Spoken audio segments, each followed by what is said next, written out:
Chapter 217. Bloodline Immunity. Depending on the amount of item points paid, Wu Yin can exchange bloodline for a special item. With this, he can exchange for a true ancestor bloodline.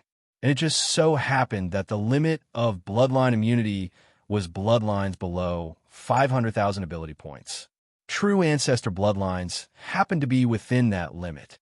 As long as Wu Yin paid 6 million item points and obtained a 40% discount, he could exchange for the true ancestor bloodline for 200,000 ability points. Although it was a loss to exchange 200,000 ability points and 6 million item points for a bloodline with 500,000 ability points, item points and ability points were different. If Wu Yin wanted to obtain ability points, he could only exchange them with magic crystals other than the rewards from the system's missions. At least, Wu Yin had not found a third way to obtain ability points. Item points, on the other hand, were much easier to obtain. As long as it was not a lifeless corpse like a human corpse or a stone spider, almost any kind of corpse could be turned into the system in exchange for item points. Therefore, using 6 million item points to exchange for 300,000 ability points, Wu Yin was quite willing to do so. As for why Wu Yin did not exchange his 7 million item points for the bloodline immunity, it was because Wu Yin wanted to exchange for another item, White Fruit of Cleansing, a special item for vampires. If the user is a vampire, consuming it will purify the body and cancel out the urge to suck blood. If the user is not a vampire, consuming it will have no effect. Cost 1 million item points. Without this White Fruit of Cleansing, Wu Yin would not dare to accept the true ancestor bloodline, even if it was given to him for free. He did not want to become a monster that lived to suck blood, and he did not want to suffer for the rest of his life because of the urge to suck blood. Just like Elkit, Wu Yin clicked on the White Fruit of Cleansing. With a flip of his hand, a white fruit surrounded by mist appeared in his hand. After exchanging for the White Fruit of Cleansing, Wu Yin clicked on the Bloodline Immunity and paid 6 million item points. Ding! Bloodline Immunity exchange successful. When a user exchanges for a bloodline, they only need to pay 40% of the ability points to exchange for the bloodline. Note: only limited to bloodlines with 500,000 ability points and below. The effect will only take effect once. After exchanging twice, Wu Yin spent 7 million item points in exchange for a fruit the size of a fingertip and a message from the system. After exchanging, Wu Yin clicked on the ability column. There were 3 options: skills, talents, and bloodlines. He clicked on bloodlines and clicked on the bloodline. An ancestor bloodline. Clap. Ancestor bloodline. Vampires born as vampires, the most special existence among vampires. Their nature is close to that of elves. They have strong resistance to ultraviolet rays and strong vitality and resilience. They are not afraid of sunlight or the divine weapon Mercury. Even if they are smashed to pieces, they can recover in an instant. They have eternal life and will not age or die.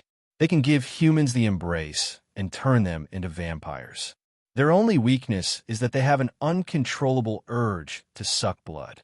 Ability points, 5 million. At this moment, Wu Yin's heart was beating faster. It was natural. After all, this was the first time Wu Yin had exchanged for a bloodline. Moreover, it was a bloodline as powerful as a true ancestor bloodline. Licking his lips, Wu Yin clicked on the exchange button. Ding. Exchange for true ancestor bloodline. Confirm? The system's beep surprised Wu Yin. In the past, there was no such beep. He just clicked on the exchange button.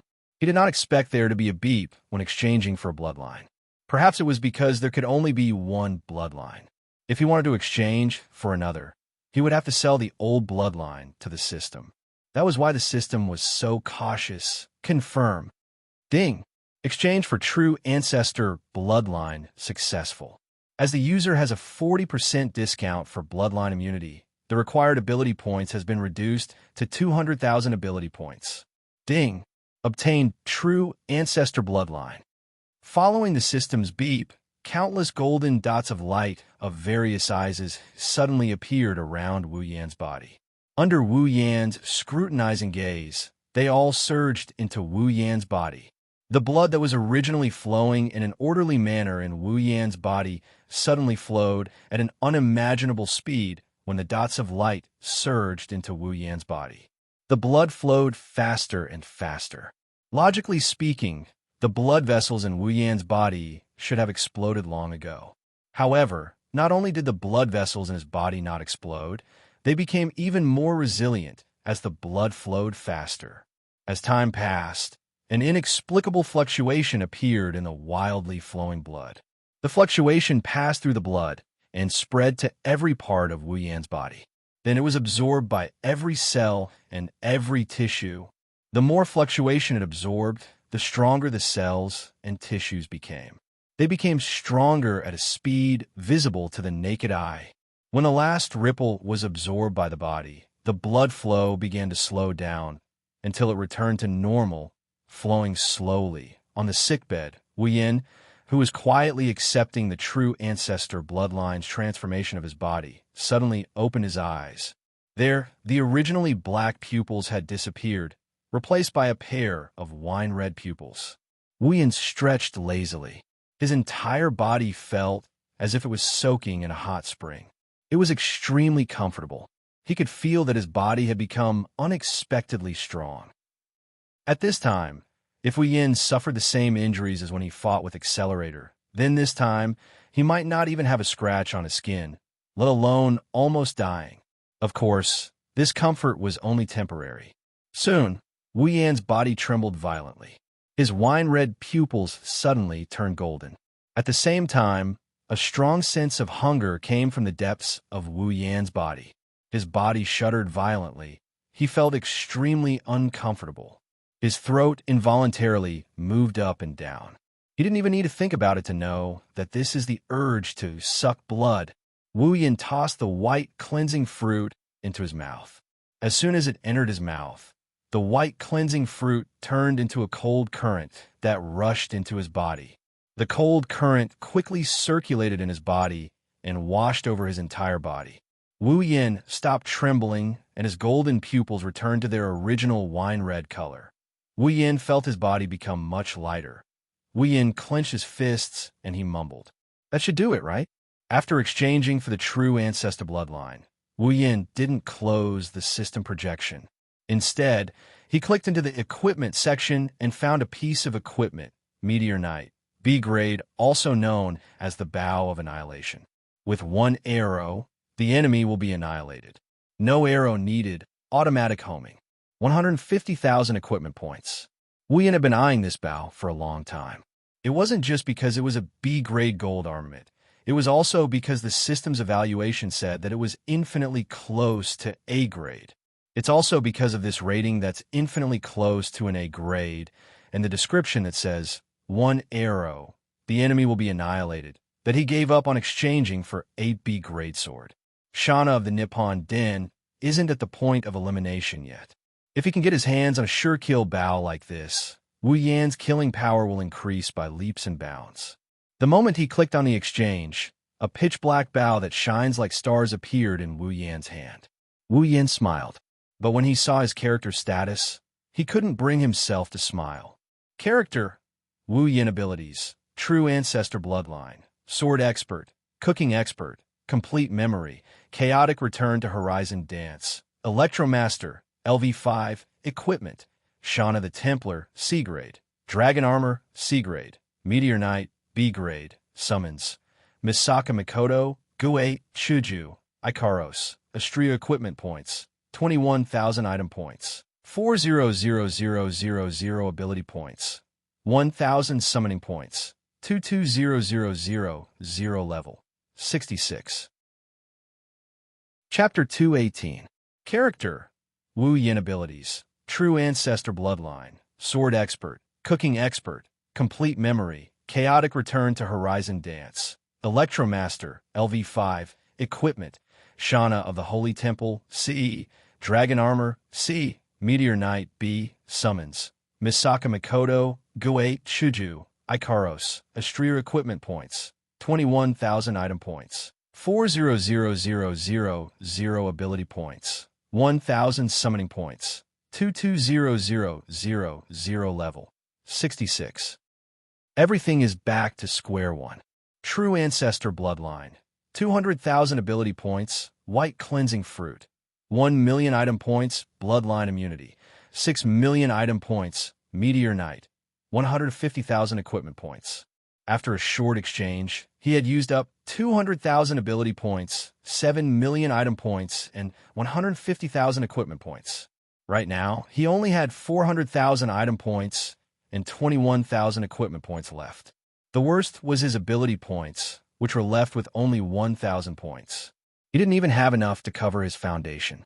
Luckily, he has enough summoning points. Wu Yin felt a little better. Moreover, the points spent are well worth it. Wu Yin may be level 66, but his strength is on a completely different level compared to before. With the bloodline of the true ancestor, Wu Yin can't die no matter what. Plus, he has Meteor Shower as his trump card. Even if Wu Yin had to fight Accelerator again, he wouldn't be afraid. Wu Yin looked at his pitiful summoning points and closed the system. What the eye doesn't see, the heart doesn't grieve over. He raised Meteor Knight in his hand. The bow is as black as ink, but the body is transparent like a black crystal. It's very attractive. Inside the transparent black bow, there are specks of starlight. Elegant, beautiful. Even Wu Yin looked at Meteor Shower in a daze. If it wasn't for the fact that it's AB rank, anyone would have treated it as a work of art. If you think that Meteor Shower is only beautiful, then you'll die a horrible death. In terms of rank, it's the same as Ikaros Apollo, infinitely close to an A rank armament. In terms of power, it's even stronger than Ikaros Apollo. Moreover, Meteor Shower has an automatic tracking function. In other words, Wu Yin doesn't need to aim at all. As long as the target is locked on, even if the target runs to the ends of the earth, he would still have to take the hit of Meteor Shower. Caressing the elegant bow, Wu Yin nodded in satisfaction. He just didn't know how powerful it would be if he used it. She said it's stronger than Apollo, but how would he know if he didn't see it with his own eyes?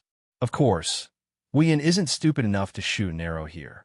He doesn't know how strong Meteor Knight is, but Wu Yin has seen the power of Apollo with his own eyes. To put it bluntly, if Ikaros uses Apollo to shoot an arrow at Academy City, the city will be gone. Meteor Shower is even stronger than Apollo. If Wu Yin were to fire an arrow here, Alistair would definitely come after him. After all, he doesn't have Ikaros' absolute defense circle that can block the shockwaves from Apollo's explosion. What a beautiful bow! Just as Wu Yin was immersed in the beauty and power of Meteor Knight, a delicate voice suddenly came from beside him. Wu Yan's hand that was holding the bow trembled. He almost dropped Meteor Knight. Patting his chest with lingering fear, Wu Yin didn't want to drop the beautiful Meteor Knight. Even if it's a B-grade gold armament, in terms of hardness, even if Ikaros used all her strength, she wouldn't be able to scratch it. When he saw who it was, Wu Yin immediately rolled his eyes. Queen-sama, can you stop scaring people? Shokuho Misaki ignored Wu Yan's complaints. She reached out with misty eyes and touched the Meteor Knight in Wu Yan's hand. What a beautiful bow, where did you steal it from? Hearing this, Wu Yan's innate chi rushed from his chest to his throat and got stuck there. Wu Yan almost choked to death. What do you mean by stolen? This is rightfully mine. Is that so? Shokuho Misaki looked at Wu Yan suspiciously.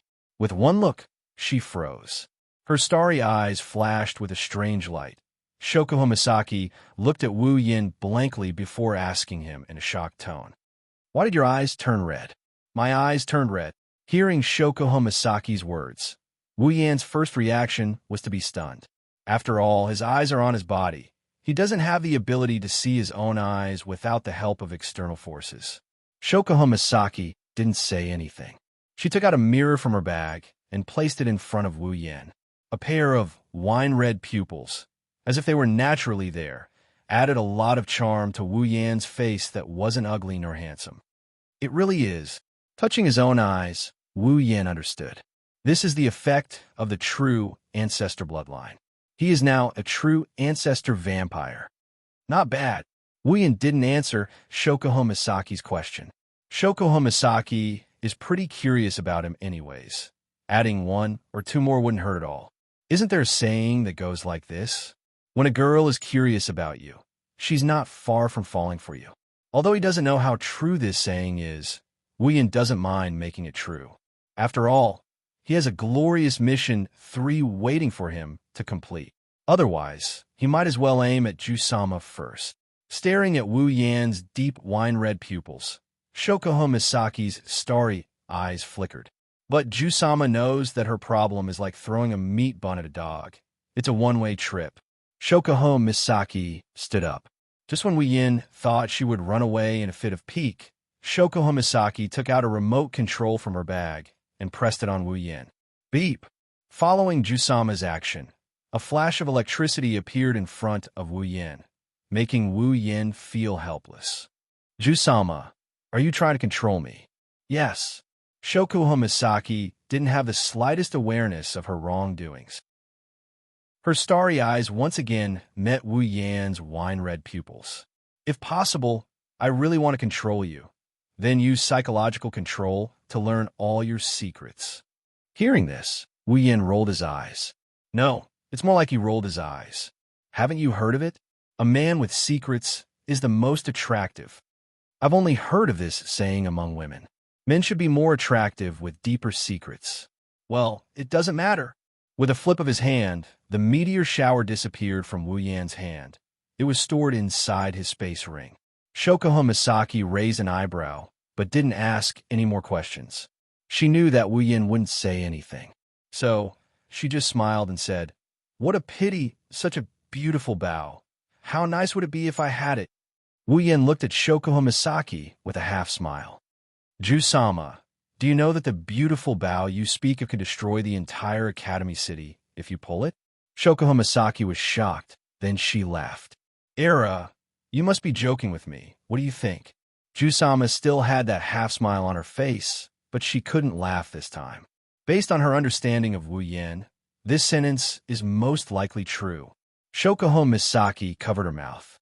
If it's true, then I want it even more. Wu Yan helplessly shrugged and sighed. Then, Jusama, why did you come here? Don't tell me you're here to see me. Era, is that not possible? Fine. Wu Yan felt powerless when he said that. Shokuho Misaki smiled and put her face in front of Wu Yan. Do you still remember the promise? Wu Yan's face fell. Don't tell me you want me to go on a date with you now. Why would I? Shokuho Misaki said and walked out of the room, leaving behind only one sentence. See you tomorrow at 7, Tokuwadai Dormitory. Chapter 219. Under Wu Yan's speechless gaze, Jusama gracefully walked out of the room. Who would believe that Tokuwadai's Jusama would come all the way to the hospital just to have a date? Wu Yan doesn't know how to describe his current mood.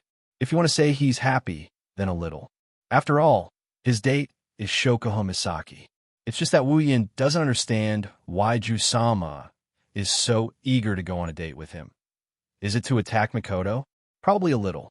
But Wu Yan knows that Jusama is more interested in him because he has too many things that she's interested in just like that. Wu Yan, who was in a daze on the hospital bed, didn't notice that after Shokuho Misaki walked out of the room, a petite figure appeared outside the door. She hid in a corner and secretly peeked inside. Her eyes were filled with resentment. That person is Shiroi Kuriko. Kuriko watched as Shokuho Misaki walked away, then secretly peeked at Wu Yan, who was in a daze on the hospital bed. Her lips were tightly pursed. Her twin ponytails swayed without any wind. An inexplicable black aura covered her entire body, turning her into a true Kuriko. That despicable scum. Not only did he steal my One-sama, he even dared to have an affair outside.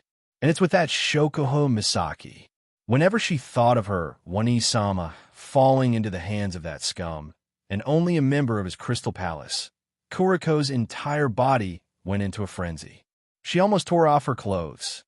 This time, I will definitely stuff that scum into the trash. Kuriko made a decision that she didn't know how many times she had secretly made this decision. She chuckled and saw that Wu Yan was still in a daze. She immediately thought that this opportunity will not come again. With a light leap, she disappeared from the spot. An inexplicable sense of crisis suddenly appeared in Wu Yan's heart, pulling him back from his daze. When he regained his senses, it was already too late. The pink pigtail creature showed up in front of Wu Yan with a creepy smile, straddling his bed and pressing a small hand on Wu Yan's chest. Wu Yan's expression changed when he realized what had happened. He looked at Shiroi Kuriko, who had suddenly appeared in front of him and her hand on his body. He knew that he was going to die today. Scum. Go to the trash can and think about life. Following Shiroi Kuriko's resentful voice, Wu Yan also disappeared from the room.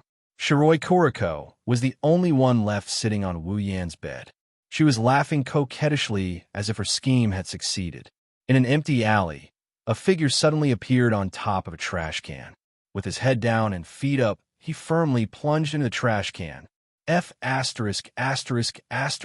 ampersand. Ashen faced from the stench of the trash can. He couldn't help but curse out loud. Looking at the trash can that is getting closer and closer to his face, his potential erupted as he reached out his hands and grabbed the edge of the trash can. He stood upside down on top of the trash can and froze there.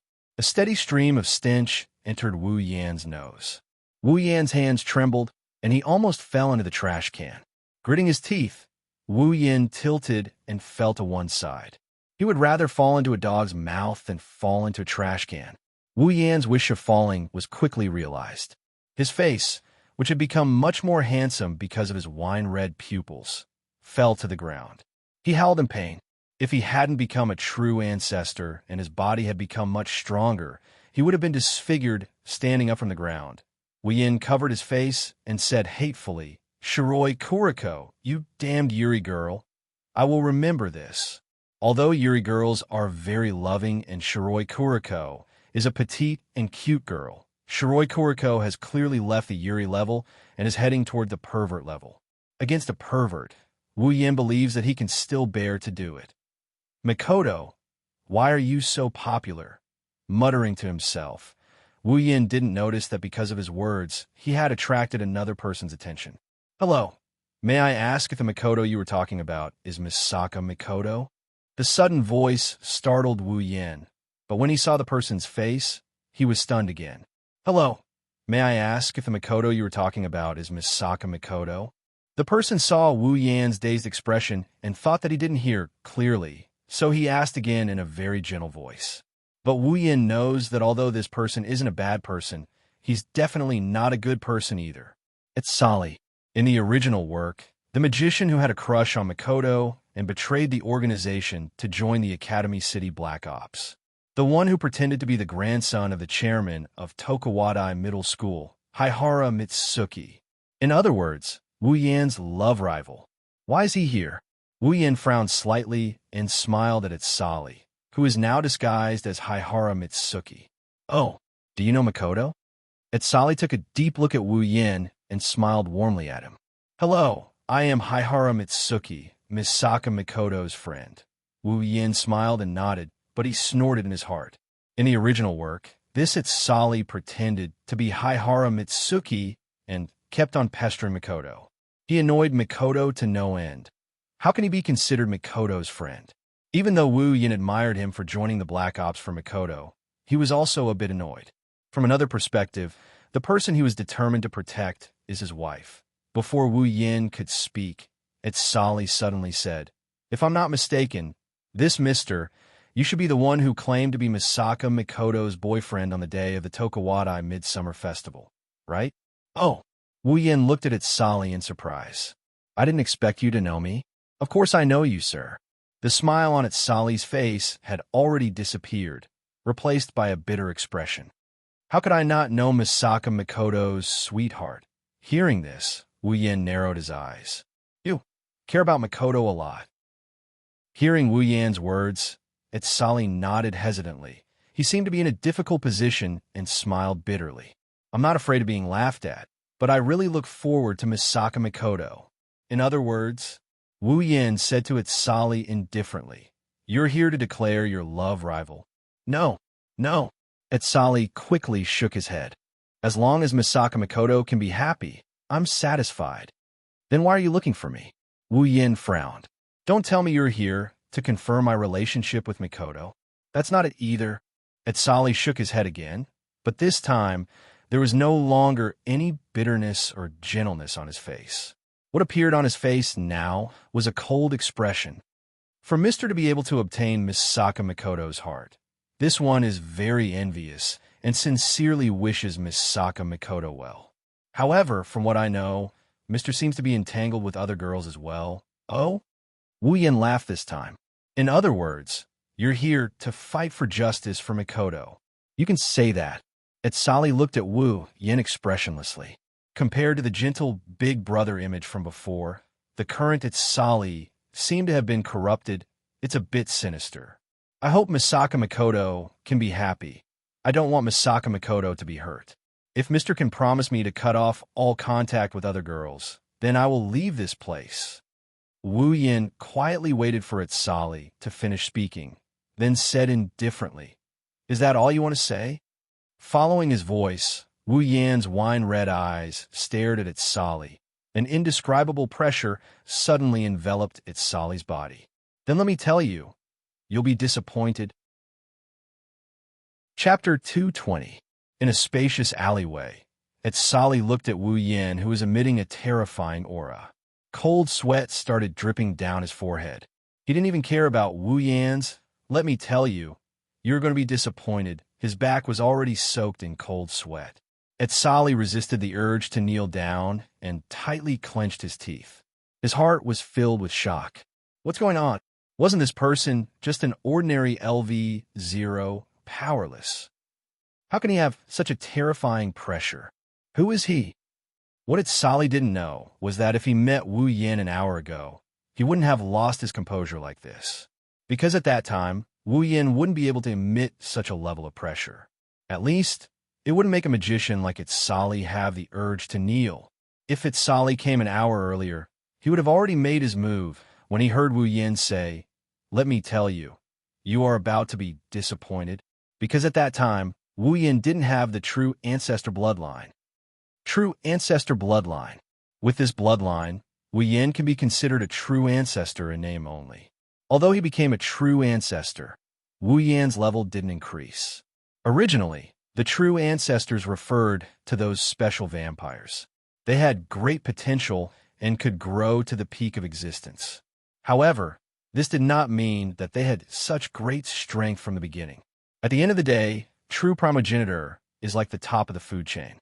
They are there to intimidate the vampires of the same race. They aren't a symbol of strength. True primogenitors can reach the pinnacle of power in the end, but Wu Yin hasn't reached that level yet. Compared to other true ancestors, Wu Yin was undoubtedly much weaker. It wouldn't be an exaggeration to say that he was the weakest true ancestor. However, this didn't change the fact that Wu Yin was a true ancestor. No matter how weak he was still a true ancestor. Wu Yin also had the deterrence and pressure of a true ancestor. Therefore, it could only be said that Etsali really didn't come at the right time. His wine-red eyes emitted an evil aura. Wu Yin looked at Etsali, who was sweating profusely, and an ethereal voice rang in his ears. "Makoto, I'll make her happy. You don't have to worry about that. As for the other girls, I'm sorry, but I won't give up on them just because of your words. Originally, what you said sounded like you were being unreasonable. You said I'm unreasonable." Hearing Wu Yan's words, Etsali's eyes turned red. For a moment, he actually broke free from Wu Yan's pressure and shouted, "You actually said that my idea of making Misaka happy is unreasonable." "That's right." Wu Yan didn't care about Etsali's twisted expression and continued, "You think you can make Makoto happy by doing this, but you don't think from her point of view. Let me ask you, when I was with the other girls, did you see Makoto sad? Did you see Makoto unhappy?" Etsali was speechless at Wu Yan. He unwillingly shouted at Wu Yan, "Then are you sure you can make her happy? You're the one who's fickle. How can Misaka be happy?" Hearing this, Wu Yan lightly shook his head. "That's right. I'm fickle because my heart has already been divided by many girls. But even if it's divided, this part of my heart is still theirs." "You're lying." Etsali angrily glared at Wu Yan. "What about the fifth girl? What did she say? She's not your girlfriend, right? Why are you still entangled with her? Misaka clearly hates her so much. That's why you're making trouble for no reason." Etsali's face was completely gloomy. He took a few deep breaths and stood up straight. His anger towards Wu Yin actually made him filter out Wu Yan's true ancestor pressure and recover. I really can't accept you. You can't bring happiness to Miss Sokka, miss. Wu Yin laughed. Although it was a laugh, there was a hint of coldness in it, making it hard to believe that he was really laughing. He looked at Itsali and said softly, "Making trouble for no reason." As if the last straw that broke the camel's back, Itsali finally exploded after Wu Yan's making trouble for no reason speech. Feeling something coming in his direction, Wu Yan gently tilted his body to the side and let go of the trash bin behind him that almost disgusted him to death. At the same time, the trash bin suddenly exploded and rubbish covered the ground. Wu Yan frowned and looked at Itsali. At this time, he was holding a strange-looking dagger in his hand. It was completely black and reflected a layer of arc light. It looked like the tip of a spear, and it had a faint coldness to it. The spear of Torohuiska Gang Tikutori. No, it should be called a replica of the spear of Torohuiska Gang Tikutori. It had the ability to reflect the light of Venus and directly disintegrate the objects it shone on. Just now, it was Itsali who suddenly used the obsidian dagger of Torohuiska Gang Tikutori to attack Wu Yan. It was completely with the intention of killing Wu Yan. Finally can't help but make a move? Magician. Itsali, who originally wanted to kill Wu Yan on the spot, was shocked by Wu Yan's words. He stopped what he was doing and asked involuntarily, "You, how do you know?" Wu Yan couldn't help but laugh as he shrugged. Is he supposed to tell him that he saw it on the screen? Why, Itsali, who knows? Itsali's face turned cold. He raised the obsidian dagger to his chest and moved it gently, as if he was looking for an opportunity to attack. "You make me feel very surprised," Itsali said coldly. At the same time, his face was slowly filled with black fog, as if he was really turning black. "According to the information, you should be a powerless person who has nothing to do, a street thug. However, you're able to release such a terrifying aura and easily dodge the attack of the spear of Torohuiska Gang Tikutori. Even if it's just a replica, it's not something a powerless person can dodge." More importantly, Itsali's black face turned even colder. "With such a background, you somehow managed to get in touch with Academy City's number 3, Misaka Mikoto, out of the blue. But according to our investigation, you've never had any contact with Misaka Mikoto before this." Who are you? Who am I?" Wu Yan laughed and shook his head. "From what you're saying, it seems like you've already started investigating me. You're asking me who I am. How laughable." "Wu Yan." Itsali waved his obsidian dagger coldly. "Your existence has exceeded our organization's understanding of Academy City. To prevent unforeseen events from happening, I will kill you today." As soon as he finished speaking, several invisible arcs of light shot toward Wu Yan at an incredible speed. His wine-red eyes glinted with a cold light. It's as if he can see these invisible arcs coming at him. He didn't move from his spot. He just tilted his body slightly and dodged them. His movements were very carefree and casual. Itsali seemed to have been provoked by this. He waved his obsidian dagger, and countless arcs of light shot towards Wu Yan, sealing off all of Wu Yan's escape routes. Facing the barrage of bullets, Wu Yan stomped on the ground. Sparks of electricity appeared under his feet. Like a signal, a thick layer of iron sand rushed up from the ground and arrived in front of Wu Yan. Iron sand. Itsali's expression changed greatly, not because of how powerful the ability to manipulate iron sand was, but because he was too familiar with the ability to manipulate iron sand. Because this is Misaka Mikoto's ability. Chapter 221. The black iron sand that filled the sky seemed to have grown eyes as it danced in the air. The endless iron sand formed a wave-like barrier.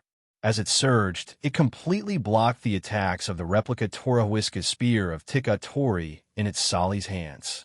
The formless arc hit the black wave, and at the same time the arc was blocked, the black iron sand also turned into dust and disappeared in the air. Wu Yan's eyes turned cold. As expected of the spear of Torohuiska, even if it was just a replica, it still had powerful lethality.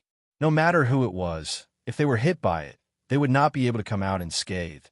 Even if it was him. If it was before, Wu Yin would have to be careful.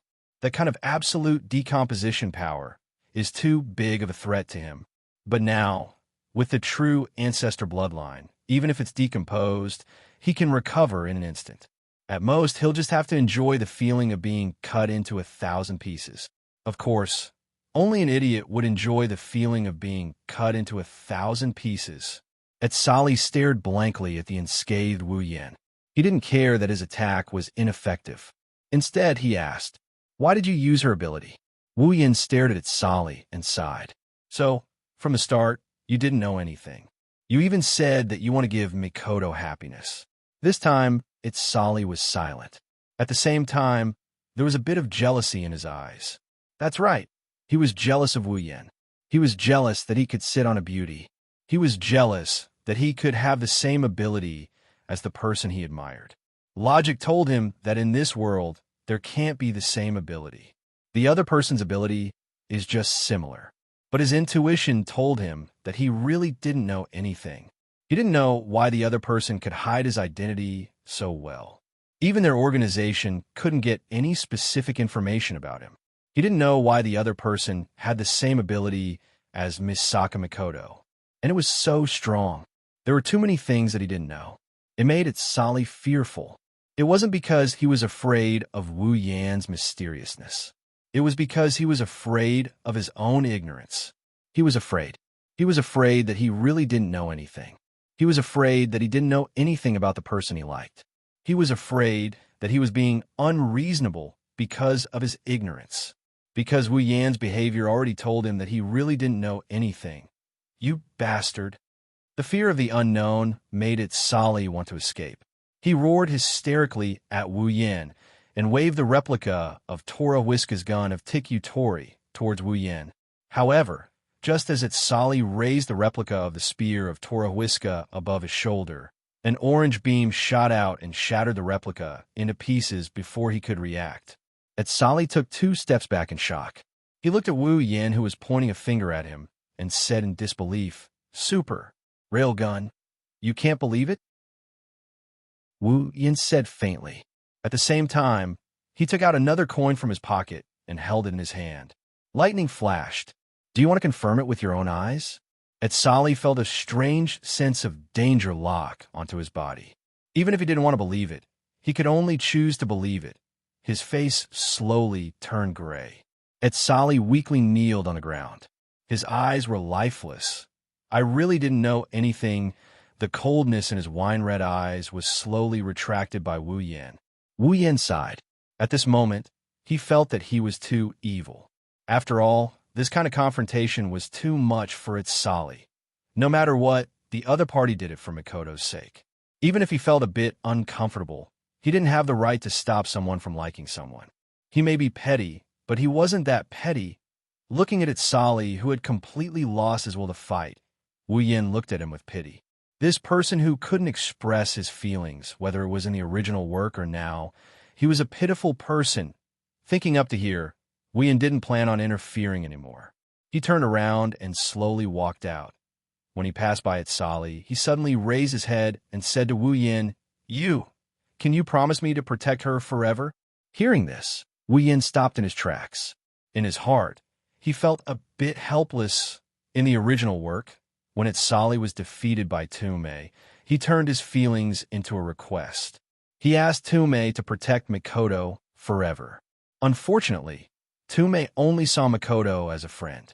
Mikoto was too far away for a LVL0 like him. Therefore, he didn't know if it was just a casual remark or if it was something serious, but Tumei agreed. And now it's still the same thing. But the target is him. Wu Yan turned around and looked at Sali. He sighed and said softly, "You should take back what you just said. Can't I agree?" Sali bitterly smiled. "You're right. What right do I have to make such a request?" Wu Yan shook his head and looked up at the sky. Looking at the incomparably blue sky, his voice softly echoed in this small, empty alley. "The bond between me and Mikoto was formed a long time ago.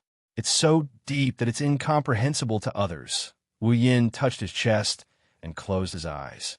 He quietly listened to his own heartbeat, because he knows, from the day he summoned Mikoto, their heartbeat has been at the same frequency.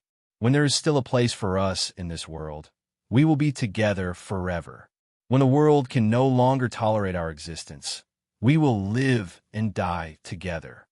Gently opening his eyes, Wu Yan's wine-red eyes were filled with tenderness that could melt space.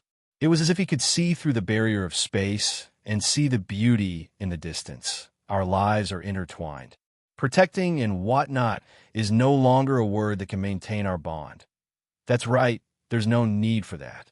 For two people whose lives are intertwined with each other, the word protect doesn't mean much anymore. As long as Wu Yin doesn't die, then Mikoto, Hinajiku, Ikaros, and Astria, who are intertwined with him, will never die. Wu Yin, who has the true ancestor's bloodline, is equivalent to having eternal life. Those who are intertwined with his life will accompany him forever. Since a long time ago, none of them could leave each other because their lives were fused together. Is there a need to protect and whatnot? Etsali listened to Wu Yan's words in a daze. His consciousness sank into an abyss from which he can never escape. Because, in front of Wu Yan's words, he felt his own heart was so small. Perhaps this would be the best ending for him. Etsali smiled as if a burden has been lifted from his shoulders. His eyes are no longer lifeless.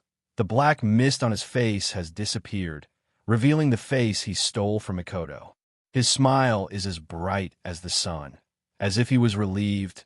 In his heart, all his thoughts turned into a single sentence: I wish you both happiness.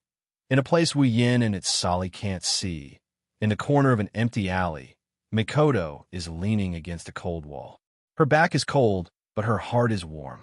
Beside her, there's a face that looks exactly like Etsali. To be precise, it's the real owner of this face, the real Haihara Mitsuki. He looked at Mikoto, who suddenly closed her eyes and touched her chest with a mesmerizing smile on her face. Mikoto's face blushed as she recalled Wu Yan's words. She clutched her chest tightly and said in a soft voice, It's hard to tell if it's joy or dissatisfaction. Idiot, you actually said something so embarrassing. Mikoto looked at Haihara Mitsuki, who was staring at her blankly. She blushed again and said in a dissatisfied tone, What are you looking at? Let's go. Haihara Mitsuki paused and said in surprise, Aren't we going to catch that imposter? Mikoto walked away, leaving only her voice in Haihara Mitsuki's ears. He will take care of everything. Chapter 222. Hearing Etsali say, I wish you all happiness, in such a relaxed tone, Wu Yin smiled. This is another almost perfect ending, isn't it? Mama, looks like it's over, meow. Wu Yan's expression turned serious. He immediately turned his head towards the source of the voice. There, another familiar figure that he has only seen on screen slowly walked out from the shadows and stopped in front of Wu Yin. Seeing this figure, Wu Yin was stunned. He was a bit speechless. This is more and more like the original plot, except the main character is himself. He has short blonde hair like a leech. He's wearing a flowery shirt and shorts, light blue sunglasses on his face, and a golden chain around his neck. His arms look especially long, almost reaching his knees. He's also very tall. He looks like a hoodlum. Tsuchimikado, Moda Haru. Looking at the Kyushu accent in front of him and the cute sound of meow at the end of his sentence, he looks like a comedian. Wu Yin was also in disbelief. On the surface, he's Toho's neighbor and classmate, but he's also one of Toho's bad friends. Together with Toho and blue hair earrings, they're called the Idiot Trio, and he's also a serious siscon, Tsuchimikado Motoharu. In reality, he's a double agent for Academy City and the British Puritan Church of Necessary Evil. At the same time, he's also a multiple agent for many organizations. In order to obtain victory, he's willing to taste blood, lie to everyone, betray the whole world, and even go against human nature. But in reality, he's an existence that protects the balance of the world he lives in. So this is the guy. Looking at Tsuchimikado Motoharu, who still has a hoodlum smile on his face, Wu Yin suddenly felt like he's been deceived by the world. He really can't connect the complicated Tsuchimikado Motoharu in the original work with this guy in front of him. It's not that they don't look alike, but seeing him in real life, Wu Yin really can't help but want to beat him up. Other than the glasses guy, this is another person that Wu Yin really feels like he needs to beat up. Tsuchimikado Motoharu didn't know that he's already on Wu Yan's list of people that need to be beaten up. He smiled at Sally, then looked at Wu Yin and said to Wu Yin in a tone that needs to be beaten up. Yo, that little bro over there, Meow. Can you let me deal with the person next to you, Meow? Wu Yin took a deep look at Tsuchimikado Motoharu and sighed and said so. Even though I have nothing to lose by letting you deal with him, and it just so happens that I don't know how to deal with him. Now that you're here, you've solved my problem. Tsuchimikado Motoharu's smile widened when he heard Wu Yan's words. However, Wu Yan's next sentence froze Tsuchimikado Motoharu's smile. Glancing at Tsuchimikado Motoharu, Wu Yan shrugged. But I have a change. Why? Tsukimike's Motoharu's smile had already disappeared. With his status, it was easy for him to investigate Itsali's background. Since the other party was able to defeat Itsali, then he must be very strong. He might even be level 5. So, if possible, Tsuchimikado Motoharu doesn't want to fight him. But taking Itsali away is necessary for him. So if Wu Yin doesn't want to hand him over, he can only run away. Just as Tsuchimikado Motoharu was about to run away when Wu Yin made his move, Wu Yan's next sentence made him stumble, like a tiger pouncing on its prey or a dog fighting for its food. He fell to the ground. Because you're really asking for a beating, Tsuchimikado Motoharu climbed up from the ground and covered his nose that hurt from the fall and said to Wu Yin in a weird tone, "Just because of this, Meow? Just because of this? How'd I offend you, Meow? How did you not offend me?" Hearing this, Tsuchimikado Motoharu fell silent. After a while, he half knelt on the ground. His whole body turned white, and a gust of wind blew him away. Wu Yin looked at Tsuchimikado Motoharu with satisfaction, and his heart echoed with evil laughter. Seems like Wu Yin is quite proud of himself for defeating Tsuchimikado Motoharu. After a while, Tsuchimikado Motoharu stood up shakily and weakly raised his arm and said in a daze, "Please let me deal with that person, Meow." "Well, do as you wish," Wu Yin said with a smile.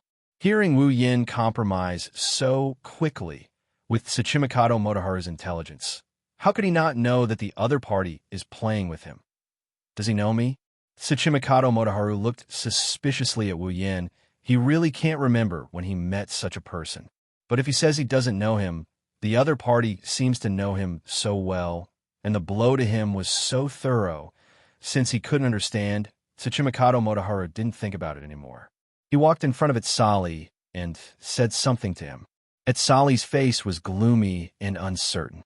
Finally, he nodded as if he agreed to something. Seeing Itsali nod, Tsuchimikado Motoharu's pale face regained a bit of a smile, but that smile made Wu Yin want to give him another blow. "Little bro over there, thank you very much, Meow." Tsuchimikado Motoharu thanked Wu Yin with a grin. Then, he used a strange tone to tell Wu Yin that he didn't know what he was talking about. To be able to defeat this person over here, it seems that little brother's strength is not ordinary. Hearing this, Wu Yin immediately looked at Tsuchimikado Motoharu warily. He didn't dare forget that this annoying person in front of him had the reputation of backstabbing. If he wasn't careful, he would be betrayed so badly that even his own mother wouldn't recognize him. Wu Yin warned him, "You're asking for a beating. What the hell are you up to?" Tsuchimikado Motoharu's smile froze, and he forced a smile. "Meow, little brother, you're joking, Meow. What could I be planning?" Wu Yin curled his lips in disdain. "Who knows?" Tsuchimikado Motoharu didn't say anything. Under his sunglasses, his eyes were fixed on Wu Yin, and his heart was filled with a sense of seriousness and curiosity about Wu Yin. With his special identity, if he wanted to investigate a person's background, it would be very difficult for him not to know. However, the person in front of him had made his intelligence network completely useless. An ordinary identity, a sloppy life, and a hooligan with nothing to do. This was everything that Tsuchimikado Motoharu knew about Wu Yin. But now, the other party had completely shattered the understanding he had of him in his heart. Not to mention other things. Just the fact that he was strong enough to defeat Itsali was enough to shatter his understanding of him. Wu Yin was actually helpless in his heart. He didn't expect to meet this Tsuchimikado Motoharu, and in a situation where his strength was exposed with the other party's identity, it was possible that his own strength could no longer be kept a secret. Just as this thought popped up in their minds, a familiar figure suddenly appeared in front of them for the third time, breaking the strange atmosphere at the scene. Seeing this person, Wu Yin and Tsuchimikado Motoharu's eyes narrowed. The difference was that Wu Yan's eyes had a trace of seriousness and helplessness, while Tsuchimikado Motoharu's eyes flashed, as if he had thought of something. The person who came was a girl. Her red hair was tied into 2 bundles at the back of her head. Her winter uniform was draped over her shoulders, and her upper body was completely exposed. There was only a light pink strip of cloth wrapped around her breasts like a bandage, squeezing out a deep ravine on her breasts. Her breasts were a very revealing miniskirt, as if as long as she bent down, she would be able to see the beautiful scenery inside. It was very sexy, and there was a belt around her waist that could only be used as an accessory. This kind of clothing looked like it was purposely designed to lure people to commit a crime. When he saw this figure, it was the same as when Tsuchimikado Motoharu and Itsali appeared. Wu Yin almost immediately recognized her identity. Yubiao Danshi. Chapter 223. Tsuchimikado Motoharu. Tsuchimikado Danshi. Itsali. Other than Accelerator, all the surface operatives of Academy City's Black Ops organization, group, are here. Looking at these 3 surface operatives of the future Academy City's Black Ops group, Wu Yin felt a bit helpless. He didn't expect to meet so many awesome people after getting played around by that Yuri creature. Should I say, as expected of a main character's physique? A troublemaker's constitution. Yes, from the moment Tsuchimikado Danshi appeared, Wu Yin knew he was in trouble. Who is Tsuchimikado Danshi? She's the strongest spatial ability user in Academy City. Unlike Kuriko, she can move objects through space without touching them. The future Tsuchimikado Danshi aside, the current Tsuchimikado Danshi has a special identity due to her ability. A guide. She's responsible for bringing the chairman of Academy City, the person Alistair wants to meet, into the windowless building. Now that Tsuchimikado Danshi is here, it means you're Wu Yin? Tsuchimikado Danshi didn't look at Tsuchimikado Motoharu or at Sali. Instead, she looked at Wu Yin.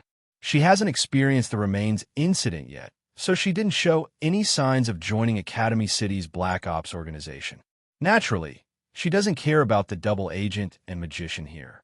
Looking at Tsuchimikado Danshi, who's as revealing as Ikaros and Astria in their light armor, for the first time, Wu Yin thought girls shouldn't come knocking on his door. However, Wu Yin didn't have much resistance against meeting Alistair. He knew his battery barrier ability would only last for a short while. With Alistair's intellect, when the hovering loop had lost its effect, he had probably been secretly setting up a trap to lure him out. Perhaps everything that had happened today was his doing. That's why Wu Yin prepared himself for today's arrival. He just didn't think this day would come so soon. Glancing at the nonchalant Tsuchimikado Danshi, Wu Yin said softly, "Alistair wants to see me?" When he said that, all 3 of them were stunned. Hasuki immediately put away her nonchalant expression, and together with Tsuchimikado Motoharu, they looked at Wu Yin with a serious expression. "Era Meow, bro, you even know that person Meow? Looks like you're not simple Meow." The 3 Meows conveyed the shock in their hearts. They can feel how casual Wu Yin is when he mentioned the name that struck fear in their hearts. It was as if he didn't put the name Alistair in his eyes.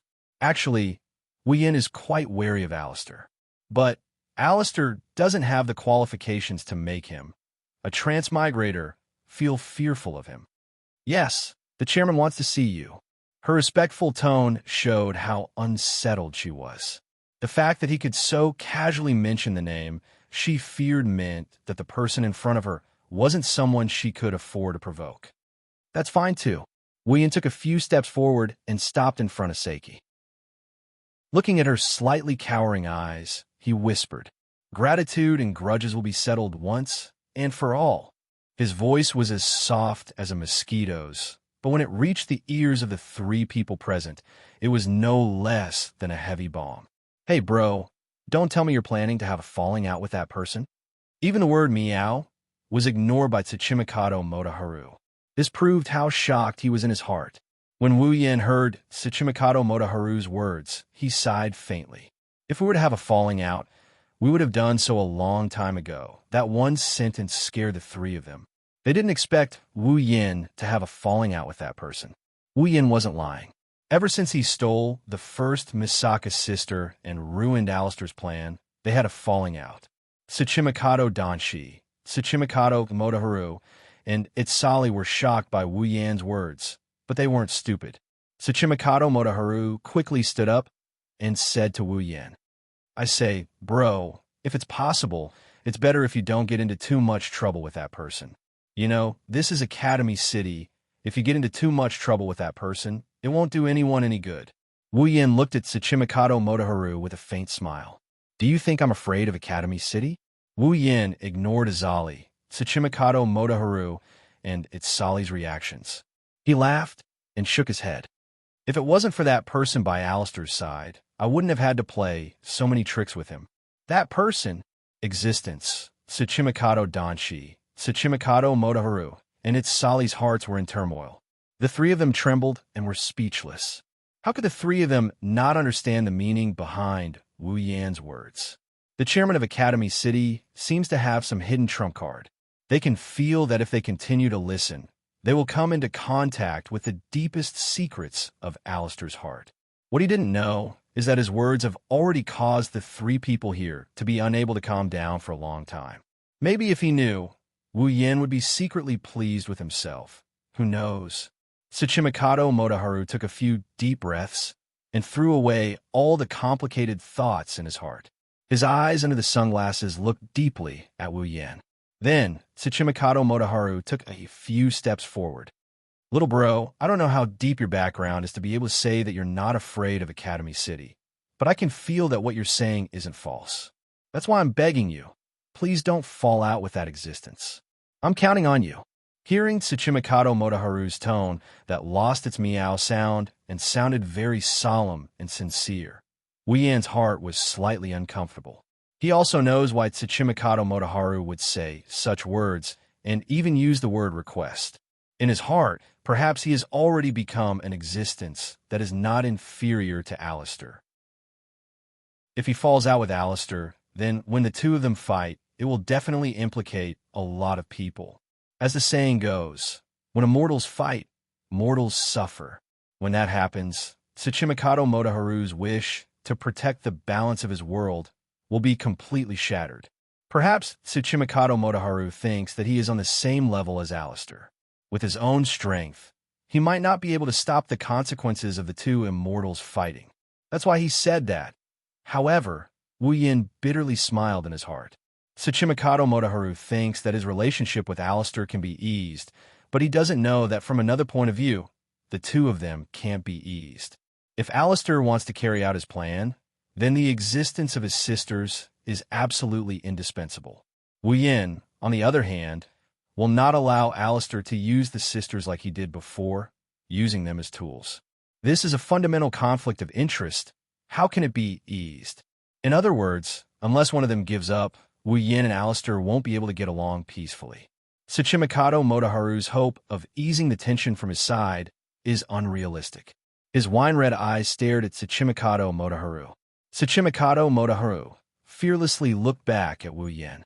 Wu Yin knows that if he doesn't give him an answer, then this unscrupulous backstabber for the sake of peace in his heart wouldn't hesitate to overestimate himself and stab him twice. Without a plan in mind, Wu Yin can only turn 1,000 words into a single sentence. I'll try my best. Chapter 224. Academy City, School District 7, below a windowless building. Located near the center of School District 7, the building is so strange and eye-catching, but next to this building, there are no signs of life. It's like no one has visited this place for hundreds of years. Located in the center of School District 7, there's not a single person around the windowless building, It's like this place will forever be peaceful. But today, this place is destined to be chaotic. A male and female figure suddenly appeared in front of the building, adding a bit of liveliness to this place that's usually classified as an absolute paradise. The ones who appeared here are naturally Wu Yin, who came to meet Alistair, and Zhou Biao Danshi, who's in charge of leading the way. Looking up at this strange building, a stream of data flashed through his eyes. Wu Yan's face froze. He was speechless for a long time. Strange seal building, level 50. Speechless, this is the second time he's seen an item with a level. The first time was in the world of Butler Whirlwind's world, the wall in the Yaoma cave. The second time is this building in front of him. The wall is fine. After all, no matter how it's a wall, it's still a monster. It's understandable that it has a level. But what's with this building? Is it also a monster? And it's at level 50. Wu Yan's heart was filled with doubts. He suddenly had the urge to slash this building open to see what it's made of. No wonder Accelerator couldn't hurt it in the original work. Even if he was retarded at that time, he could still take care of other LV5 monsters. It seems like the reason Accelerator couldn't touch this building in the original work wasn't just because of Alistair's methods. It might be because this building itself is special. On the side, Zhou Biao Danshi quietly waited. She didn't dare to rush Wu Yin. The current Wu Yin is no less than a scourge to her. Of course, Wu Yin saw Zhou Biao Danshi's fear. He didn't know whether to laugh or cry. He didn't want to be associated with that old fox, Alistair, but she put him on the same level as Alistair. Wu Yin looked at this so-called strange sealed building again. He really can't tell if it's alive like the wall, since he can't figure it out. Wu Yin didn't want to think anymore. He put a hand on Zhou Biao Danshi's shoulder. Her body unconsciously trembled. This made Wu Yin speechless to the extreme. This courage, just like in the original work, it's the opposite of Zhou Biao Danshi's great heart. What a small heart. When he really faced Alistair, Wu Yan's heart was filled with calmness. He didn't know if it was because he had seen this on the screen too many times, or if it was because Wu Yin was already prepared, or if it was because of the influence of the true ancestor's bloodline. After Zhou Biao Danshi brought Wu Yin in, she immediately ran away in a sorry state. To her, these two fierce tigers could bite at any time. They could kill her with a single roar. The sci-fi atmosphere around them couldn't attract Wu Yan's attention anymore. His wine-red eyes were locked on the figure floating in the culture tank. He didn't make a sound for a long time. Alistair didn't speak. So Wu Yin just looked at him quietly. Both of them fell into a strange silence, each having their own thoughts. Wu Yin didn't know what Alistair was thinking, but he felt that if he spoke first, he would be weaker. After an indeterminate amount of time, just as Wu Yin was starting to get impatient, Alistair finally opened his mouth. His mechanical voice spread gently from the surrounding space into Wu Yan's ears, causing Wu Yin, who didn't even blink, to be startled. Almost none of the people who came here were not surprised by my existence. Sir, you seem to be much calmer than I imagined. When he heard this, Wu Yin smiled faintly and glanced at Alistair's floating body with a faint disdain in his heart. Of course, he wouldn't tell Alistair that he had already seen his existence on the screen countless times. You must be joking, Chairman. I'm actually very surprised as well. Wu Yin didn't know what Alistair was thinking, even though he didn't believe his own words. Getting Alistair to reveal his thoughts on his unchanging face was harder than ascending to the heavens. So that's how it is, Alistair said softly. I can't see much surprise on your face. Wu Yin smiled and looked at Alistair. In this aspect, I still need to learn a lot from you. Chairman, that would be an honor. Alistair said like he wanted to continue this conversation with Wu Yin, but a faint pressure came from the space, letting Wu Yin know that this is the real show. Sir, you have brought me a lot of trouble. When he heard Alistair's words, Wu Yin knew that Alistair already knew that he was the hunter, the one who stole the sisters. Wu Yin didn't want to ask how Alistair found out about him. Wherever he went, there would be traces left behind. It's not like he didn't go out all day, and his reputation has already spread through the entire Academy City School District 7 because of Mikoto and Shokuha Misaki's relationship. With too many flaws, it would be strange if Alistair didn't discover him. No, you're wrong. Wu Yin stared at Alistair with his wine-red eyes. An indescribable glint flashed through his eyes.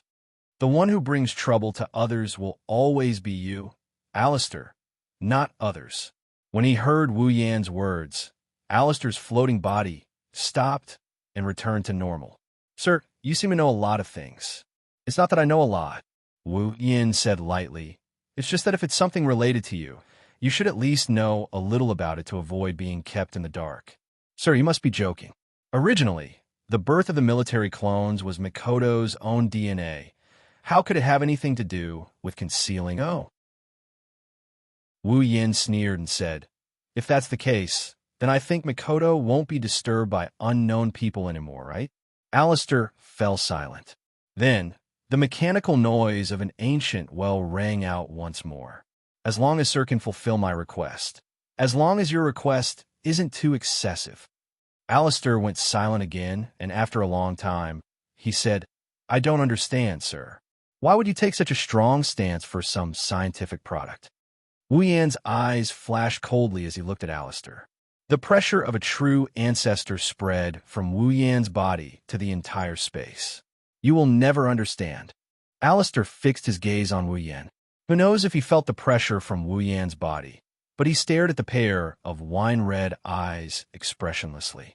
Until, since Sir doesn't want to compromise, then I have no choice but to be rude. As soon as Alistair's voice fell, the originally calm space suddenly began to fluctuate with a bang. Like boiling water, thick ripples began to form. A terrifying aura came out of nowhere and locked onto Wu Yan's body. Wu Yan's body stiffened and all his muscles tensed up on reflex.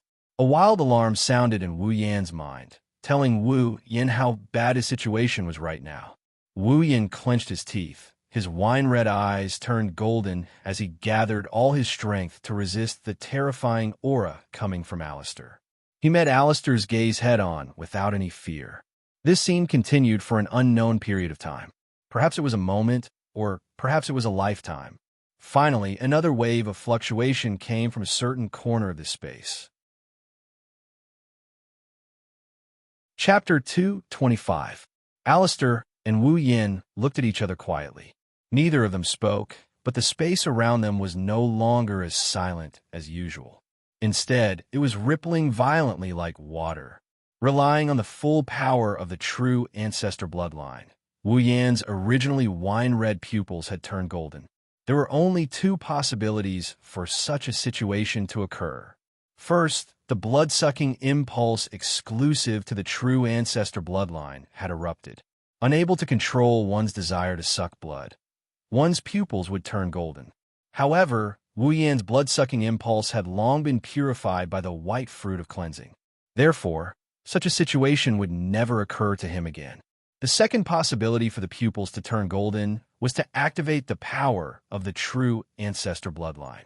Erupting with full power, the true ancestor bloodline was used to the extreme. At this moment, Wu Yan was in such a situation.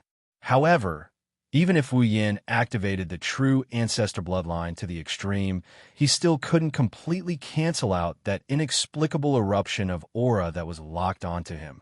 Such a powerful aura was not something Alistair could achieve by himself. Therefore, it was obvious who the owner of this aura was. IWSI. That Alistair used his wife as a sacrifice to summon an angel that was different from the one recorded in the Bible.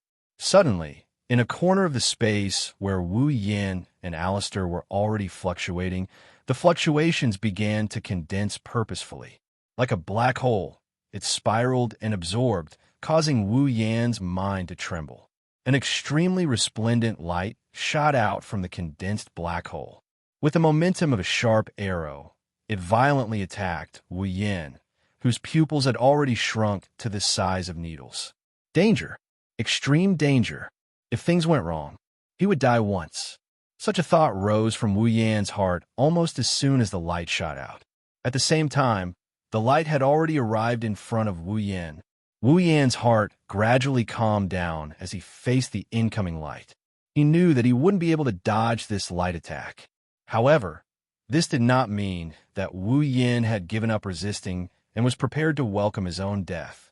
With a true ancestor bloodline, Wu Yan could not die at all. Moreover, Wu Yin did not only have the true ancestor bloodline as his trump card. The destructive aura of light smashed into Wu Yan's body. It was certain that once the attack took effect, Wu Yan's chest would definitely open up a huge hole. However, when the light hit Wu Yan's body, a strange ripple suddenly spread out from Wu Yan's body. It was like a sound wave sticking close to Wu Yan's body and spreading out bit by bit. A light, ethereal sound, accompanied by static, was heard when the ripple spread out from Wu Yan's body. Alistair, who was in the culture tank, froze. He knew that the owner of the sound would not make a sound for no reason. The only possibility was that his attack was ineffective. The formless ripples collided with the beam of light. In the next second, both the ripples and the beam of light actually disappeared without a trace. Wu Yan heaved a sigh of relief. Drinking the resplendent breath before coming had been the right choice. Alistair looked at the unscathed Wu Yan with an expressionless face. However, if one looked closely, they would discover that small bubbles were forming in the liquid around him. Following the disappearance of the light and the ripples, an ethereal noise that had just been heard reverberated in this space. "How did you do that?" "IWSI." Wu Yan's heart froze, but his mouth was full of mockery. "Do you want me to explain to the person who wanted to kill me how I survived?" The owner of the voice, IWSI, spoke with a faint static sound. "Indeed, I shouldn't have asked that question. However, I can roughly guess that you relied on external help to block my attack, right?" "I don't know. Perhaps I relied on my own strength?" "No, you don't have that strength," IYSI said without holding back. Of course, Wu Yan didn't care. Perhaps he couldn't stand Wu Yan's indifference. IYSI disappeared, but his voice rang in Wu Yan's ears. "If I'm not wrong, there should be a time limit to your current state." Wu Yan's heart shook as he secretly admired IYSI. As expected of the boss of Magic Seal, his observation skills and strength are truly terrifying. Wu Yan didn't try to hide it and nodded. "That's right. I can probably only drink tea and chat with you guys before the time limit is up." In other words, there is still time to drink tea and chat with you guys. Seems like that is the case. At this moment, Alistair suddenly spoke. However, relying on external help is still relying on external help. I think, even if I can't restrain you in a short period of time, it should be easy to trap you without harming you as long as I trap you and wait for the time limit to arrive. Then, following Alistair's words, a familiar yet unfamiliar aura once again enveloped Wu Yan and locked him in place. After hearing Alistair's words, Wu Yan laughed in disdain. A crystal-like scroll appeared in Wu Yan's hand in the blink of an eye. Wu Yan sneered at Alistair and said coldly, "You can try. Maybe you can really make me stay." Alistair narrowed his eyes and went silent. He looked at the crystal scroll in Wu Yan's hand with an indescribable expression. Then he looked at Wu Yan, as if he wanted to see something from his face. Alistair was disappointed. All he could see was Wu Yan's calm and confident face. "I didn't expect you to have so many tricks up your sleeve." Playing with the return scroll in his hand, Wu Yan smiled. "Don't mock me for relying on external help. Didn't you use all the external help you can use as well?" Alistair didn't care about Wu Yan's sarcasm and suddenly said, "It seems like we can't make you stay." Wu Yan calmly listened to Alistair's words. However, Alistair's next sentence made Wu Yan unable to calm down. "However, I wonder if your little girlfriends have as many tricks up their sleeves?" Killing intent flashed in his golden eyes. Wu Yan forced himself to calm down. However, the more he forced himself to calm down, the angrier he became. Wu Yan's body, which was strengthened by his ascension to primogeniture, almost got burned to ashes. Alistair, on the other hand, acted as if he didn't see anything and continued. "Even if your Excellency's little girlfriends have the same external power as your Excellency, I can still issue a warrant for your arrest to the entire Academy City. Perhaps you don't have a lot of connections and can ignore the bounty of Academy City with your own strength. However, from what I know, Misaka Makoto is the exact opposite of you. She has a lot of connections." His pupil shrank. Originally, there was only a trace of killing intent in his eyes. However, Due to Alistair's provocation, the killing intent in his eyes grew stronger and stronger. Alistair, on the other hand, felt like his words weren't clear enough, so he continued. Misaka Makoto is someone who values her friendship a lot. If Academy City places a bounty on her, then the people she values will take action against her under the protection of Academy City. A thick blood-red aura began to climb up Wu Yan's body. Wu Yan lowered his head, so his expression couldn't be seen. When that happens, Misaka Makoto will fight against her beloved Academy City together with you.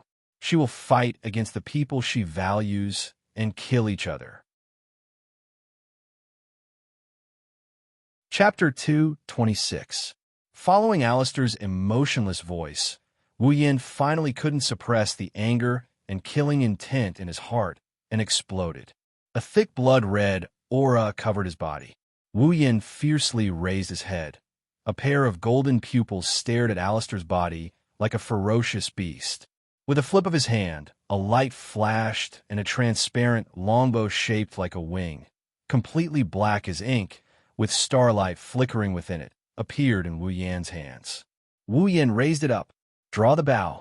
When Wu Yan made this move, the brilliance between heaven and earth, like bees that saw bees, turned into shaped starlight, suffused with a faint silver glow, and madly gathered towards Wu Yan's hands.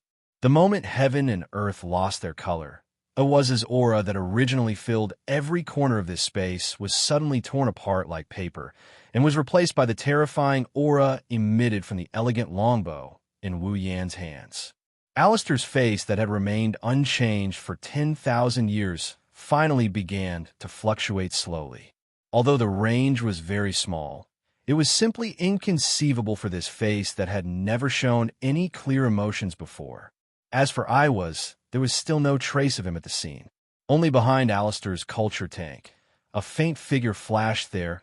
The aura around his body was extremely dense. Starlight, as bright as the Milky Way, gradually gathered on the transparent, elegant longbow. As more and more starlight was added, a glittering silver arrow appeared on the bow of Meteor Knight and in Wu Yan's hands. An extreme sense of danger rushed into Alistair's heart. Starlight swam around Meteor Knight and the silver arrow, rendering them like comets in the night sky, beautiful and powerful. The golden pupils under his bangs slowly raised, facing Alistair in the culture tank. Wu Yan said softly, "Try it, Alistair." Wu Yan's meaning was clear. He wanted Alistair to try what he said just now, and put them on the wanted list. With Alistair's decisive personality, if Wu Yan said that just now, he wouldn't hesitate to put them on the wanted list, forcing the sentimental Makoto to commit the crime, and then slowly eliminate Wu Yan and find the Misaka's sister. But at this moment, he hesitated. The reason was the arrow in Wu Yan's hand that was aimed at him, and the aura of death that came from his heart. The situation was completely reversed.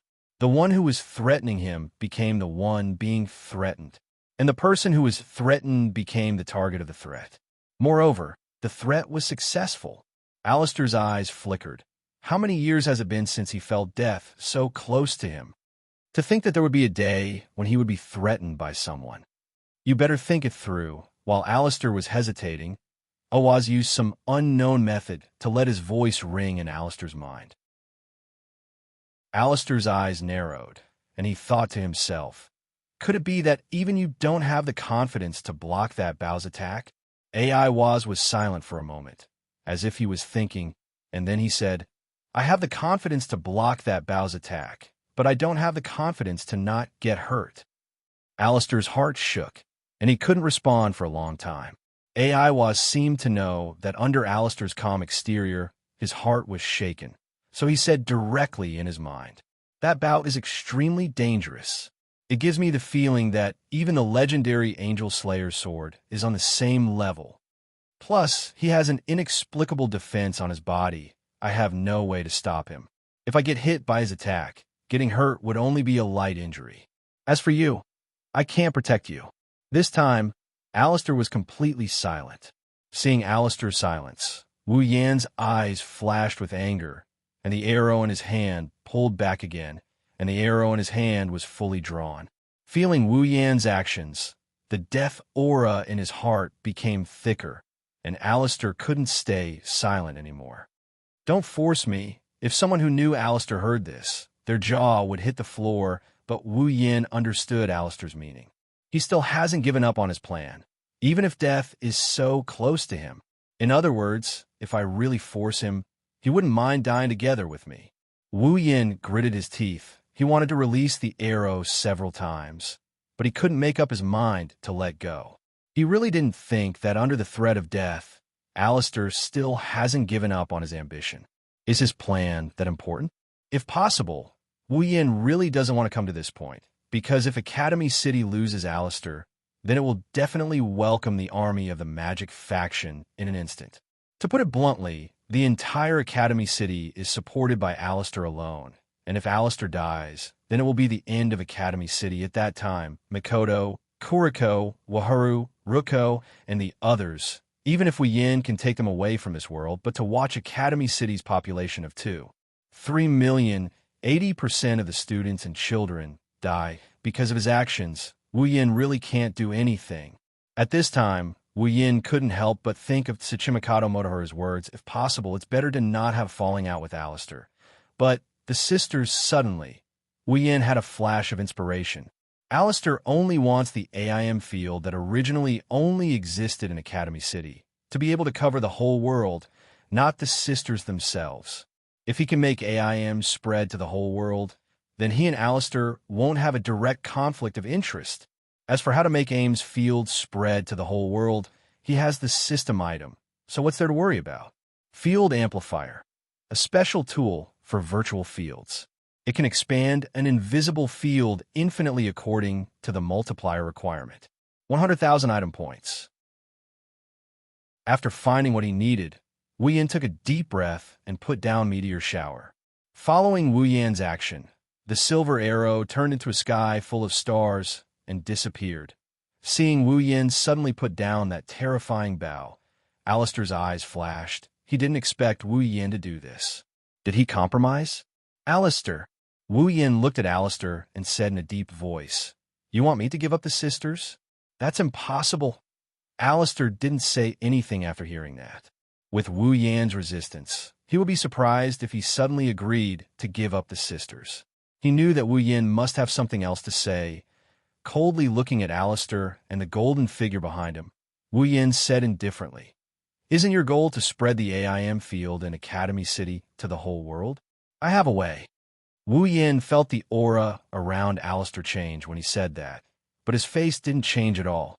Wu Yin admired his calmness. Alistair stared at Wu Yin for a while. With a flip of his hand, Wu Yin put Meteor Shower back into his space ring. His golden eyes turned back to wine red as he stared at Alistair. Both sides fell into silence again. After a while, Alistair said, "If you can really do it." Hearing this, Wu Yin smiled. He knew that he won again. After an unknown amount of time, Xiao Biao Danshi appeared again. She looked at Alistair with fear, then at Wu Yin with an even more fearful gaze. She cautiously and conscientiously led Wu Yin out. With Wu Yan's departure, the space fell into silence once more. That unchanging figure looked at the field amplification device not far away, and he started mumbling to himself. An unknown pressure, a terrifying weapon, and a miraculous tool. What kind of existence are you? Chapter 227. Academy City School District 7. Under a windowless building, Wu Yin breathed a sigh of relief when Zhoubiao Danshi brought him out of Alistair's room. Alistair's room was magical, but also depressing. Alistair was probably the only one who could stay in there for a long time without suffocating. Anyway, with Wu Yan's personality, he wouldn't stay in there for too long. "I'm really bored to death." Wu Yin sighed. Looking at the cowering Zhoubiao Danshi, he sighed again. He's being hated by a girl. Wu Yin rolled his eyes and rubbed his chin. He suddenly reached out and caressed Zhoubiao Danshi's face. Shocked, she subconsciously tried to dodge, but Wu Yan's hand that was caressing her face had already pinched her delicate chin, making it impossible for her to escape. Looking at Zhoubiao Danshi's pretty face, Wu Yin chuckled and lifted her chin. His face slowly moved closer to hers. "You seem afraid of me," Wu Yin said softly. His face was only a finger's distance away from Jiu Biao Danqi's face. He could even see the sweat on her nose. Jiu Biao Danqi's eyes flickered. She met Wu Yan's wine-red eyes and turned her head away unnaturally. "No, no, no." Wu Yan moved closer, just a little bit more, and their lips would touch. "Then why don't you dare look at me?" His face is so close to hers that she started panicking. She wanted to dodge, but her chin is being gripped tightly by the other party. She wanted to run, but she's afraid that Wu Yan will get angry. For Jiu Biao Danqi, Wu Yan was scarier than Alistair. At least Alistair wouldn't tease her like this. Seeing Wu Yan's face getting closer and closer, Jiu Biao Danqi resigned herself to her fate and closed her eyes, waiting for her first kiss to come. Time passed little by little. Jiu Biao Danqi was waiting.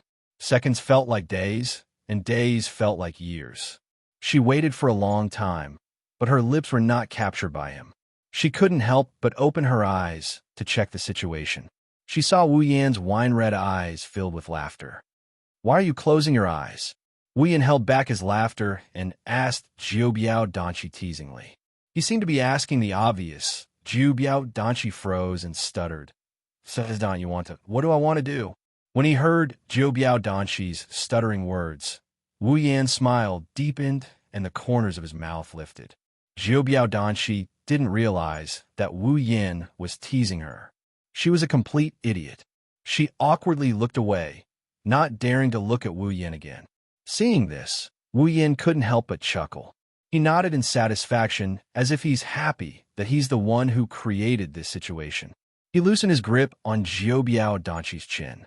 Jiu Biao Danqi couldn't help but breathe a sigh of relief. She teleported away without looking back. Recalling the overbearing yet cowardly Kaneki in the original work, as well as the little girly Kaneki that he teased just now, Wu Yan felt a sense of accomplishment. At this time, Wu Yan's phone rang. Before Wu Yan could answer the call, the phone picked up on its own. Alistair's voice could be heard from the other end of the line. "I forgot to tell you, final production ran away last night." "What did you say?" Wu Yan was shocked. He wasn't shocked that Final Opus ran away. He was shocked by what happened after she ran away. As expected, Alistair quickly pointed out Wu Yan's worries. Final production was taken away by the person in charge of the Absolute Aptitude Evolution Project, Amai AO. Wu Yan's heart sank. He picked up the phone and asked in a low voice, "Where's Accelerator?" "Oh." Alistair seemed surprised when Wu Yan mentioned Accelerator. He was surprised that Wu Yan knew that Accelerator was related to this project. As for Alistair's expressionless face, who knows if he was surprised or not, of course. Alistair wouldn't ask Wu Yan. It would be a waste of time anyway. He could only bury his doubts in his heart. Accelerator has already caught up with them. "I got it. Send the location to my phone," Wu Yan said bluntly. Alistair didn't care. He sent the location to Wu Yan's phone and hung up. Looking at the map that was just sent to him, he cursed his bad luck a few times. Then, he rushed towards the marked location as fast as he could. Since Accelerator is already there, it means that Accelerator has been affected by final production. It's about time for him to clear his name. This is why Wu Yan is in such a hurry. It's not that he doesn't want Accelerator to save the last item. It's because if Accelerator tries to save the last item, the same thing that happened in the original work will happen again. Final production was injected with the virus, and Accelerator used his own ability to detoxify the virus. Then, Amai AO ambushed him and turned him into a retarded version of Accelerator. But this time, there was no Misaka network to connect him to his sisters. Unless Wu Yan released all of his sisters, Accelerator would have to lie in bed for the rest of his life. Wu Yan wouldn't allow that to happen. On the other side, faster, faster, faster. Amai AO looked at Makoto, who was sitting next to him. She had her eyes closed and was panting. She looked like she was in pain. Final production was writing something on her laptop. Amai AO's face was covered in cold sweat. He shouted anxiously, hang in there until the virus is activated." Amai AO seemed very anxious as he did not know that the words he just uttered were enough to make some people chop him into pieces. But soon, his anxiety turned into fear. The man had short white hair, a pair of vermilion eyes, and the prisoner's clothes had been changed into normal clothes. He had an evil smile on his face as he slowly walked towards Amai Ao. Accelerator. Amai Ao was shocked. He hurriedly started the engine of the car. When Accelerator thought that he was going to escape, he did not expect that the other party would directly crash into him. Accelerator laughed, as if he was mocking something. He stood there motionless. Soon, Amai Ao's car crashed into Accelerator's thin body. After a strange sound, the expected collision did not happen. Accelerator was still standing on the same spot. Instead, it was Amai Ao's car that was twisted into a ball, as if it had crashed into an iron wall. Accelerator smiled disdainfully as he looked at Io Aoi in the car. How should I deal with you then? Hearing this, Amai Ao's expression changed drastically, and he hurriedly got out of the car. However, Accelerator stepped on the front of the car lightly, and his movement was stopped. Accelerator couldn't be bothered to look at Amai Ao anymore. He turned to look at Last Work, and when he saw that she was safe and sound, he let out a sigh of relief. However, when he saw her gasping for breath, he frowned again. Accelerator picked up his phone and said something to someone. However, as time passed, a trace of worry flashed across Accelerator's usually cold and indifferent face suddenly, as if she was having a seizure. The computer trembled violently. Then, a string of incomprehensible gibberish came out of her mouth. On the computer screen of my AAO's computer, a large number of red boxes started flashing. Accelerator clenched his teeth and placed a hand on Last Work's forehead. Then he closed his eyes, and the gun was pointed at Accelerator's forehead from the other side of the car. Chapter 228. The sound of a bullet being loaded echoed clearly in the quiet room.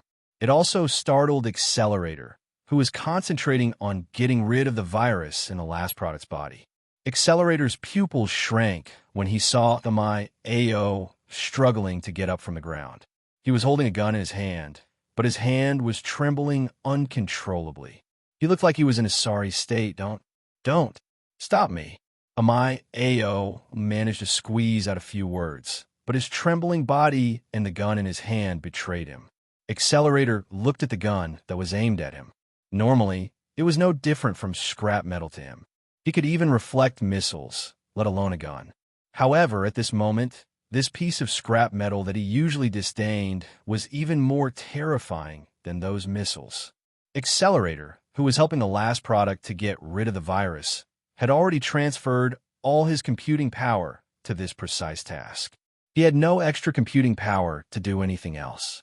In other words, Accelerator had no way of reflecting the gun's attack. Accelerator glanced at the display screen on the side of the computer. He gritted his teeth and didn't take his hand off the Last Work's head, because in the last 10 seconds, the Last Work's virus could be completely eliminated. If he stopped at this time, his final work would really be beyond saving. Gazing at the muzzle of the pistol without blinking his eyes, Accelerator exclaimed inside, "Hurry up! Hurry up! After a short while, I will be able to take my hand back from the Last Work. At the same time, I will have no computing ability left. As long as I have my computing ability back, that pistol will become a piece of scrap metal." Unfortunately, there was not enough time.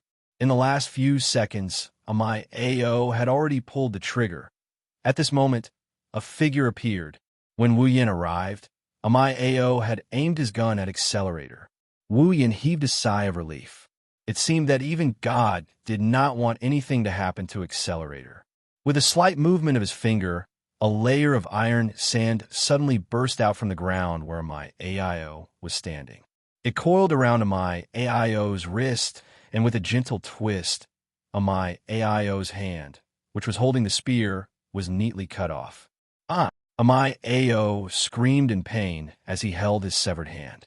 However, before he could scream, a wave of iron sand came out of the ground and shredded him into pieces in the blink of an eye. All that was left was a pool of blood that fell from the sky. Wu Yin stood behind the pool of blood, looking as if he was bathed in it. He smiled evilly. Accelerator was stunned when he saw this. He stared blankly at Wu Yin, who was standing in the middle of the rain of blood, without a single drop of blood on his body. Accelerator was not someone who had never seen blood before. In fact, he was a person who was often accompanied by blood. Naturally, he would not be shocked by Wu Yan's cruel method of killing. What shocked him was that he did not know why, but he felt that Wu Yin was a perfect match for the blood. It was as if he was supposed to be bathed in blood. It was a little different from before. It felt as if the other party had become an existence of a higher level. Wu Yin did not know what was going on in Accelerator's mind. If he did, he would not have thought much of it. A true ancestor was the highest level of vampire. What was so strange about it being compatible with blood? Wu Yin ignored the pool of blood and walked towards Accelerator. This action woke Accelerator up from his stupor. Accelerator was confused when he saw Wu Yan's wine-red eyes. They were the same color as his. But that quickly disappeared. Why did Wu Yin become like this? It has nothing to do with him. That's not what he cared about. Why did you save me? Accelerator narrowed his eyes and asked Wu Yin. He didn't understand why Wu Yin came to save him when they were enemies not long ago. Wu Yin took a long look at Accelerator. He couldn't help but sigh when he saw how unscathed Accelerator is. Not long ago, Accelerator was almost cut in half by Astria's sword, but now he's jumping around as if nothing happened to him. That kind of injury is not something that could be healed in a few days. It might take months to recover, but Accelerator is completely fine. In Wu Yan's memories, the only one who can do this is Soul Hunter of the Underworld. Unbelievable. Wu Yin smiled when he saw Accelerator staring at him. He didn't seem to care at all. Why can't I save you? Accelerator was taken aback. He frowned and looked at Wu Yin with cold eyes. Don't bullshit me. You should know what I mean. Wu Yin shook his head with a bitter smile. He knew Accelerator wouldn't be patient enough to listen to him ramble on. Then why did you save Last Work? Accelerator fell silent. He glanced at Last Work, who was calmed down. After a while, he clicked his tongue and left. Wu Yin hurriedly called out to him. Hey, Accelerator, where are you going? It's none of your business. Accelerator didn't hold back in his insults, but Wu Yin didn't mind. You're gonna leave just like that? What about this little girl? Accelerator stopped, and he turned around to look at Wu Yin with a confused expression. What do you mean? Isn't she your target? Wu Yin nodded in realization. Accelerator thought he was going to take away the final product just like he did with the sisters. Wu Yin shook his head with a smile. No, this little girl isn't my goal. Then why are you here? Don't tell me you're here to save me. Accelerator tilted his head in a mocking manner as if he's amused by his own words. But, to his surprise, Wu Yin nodded. That's right. I'm here to save you. Hey, are you kidding? Accelerator didn't believe Wu Yan's words.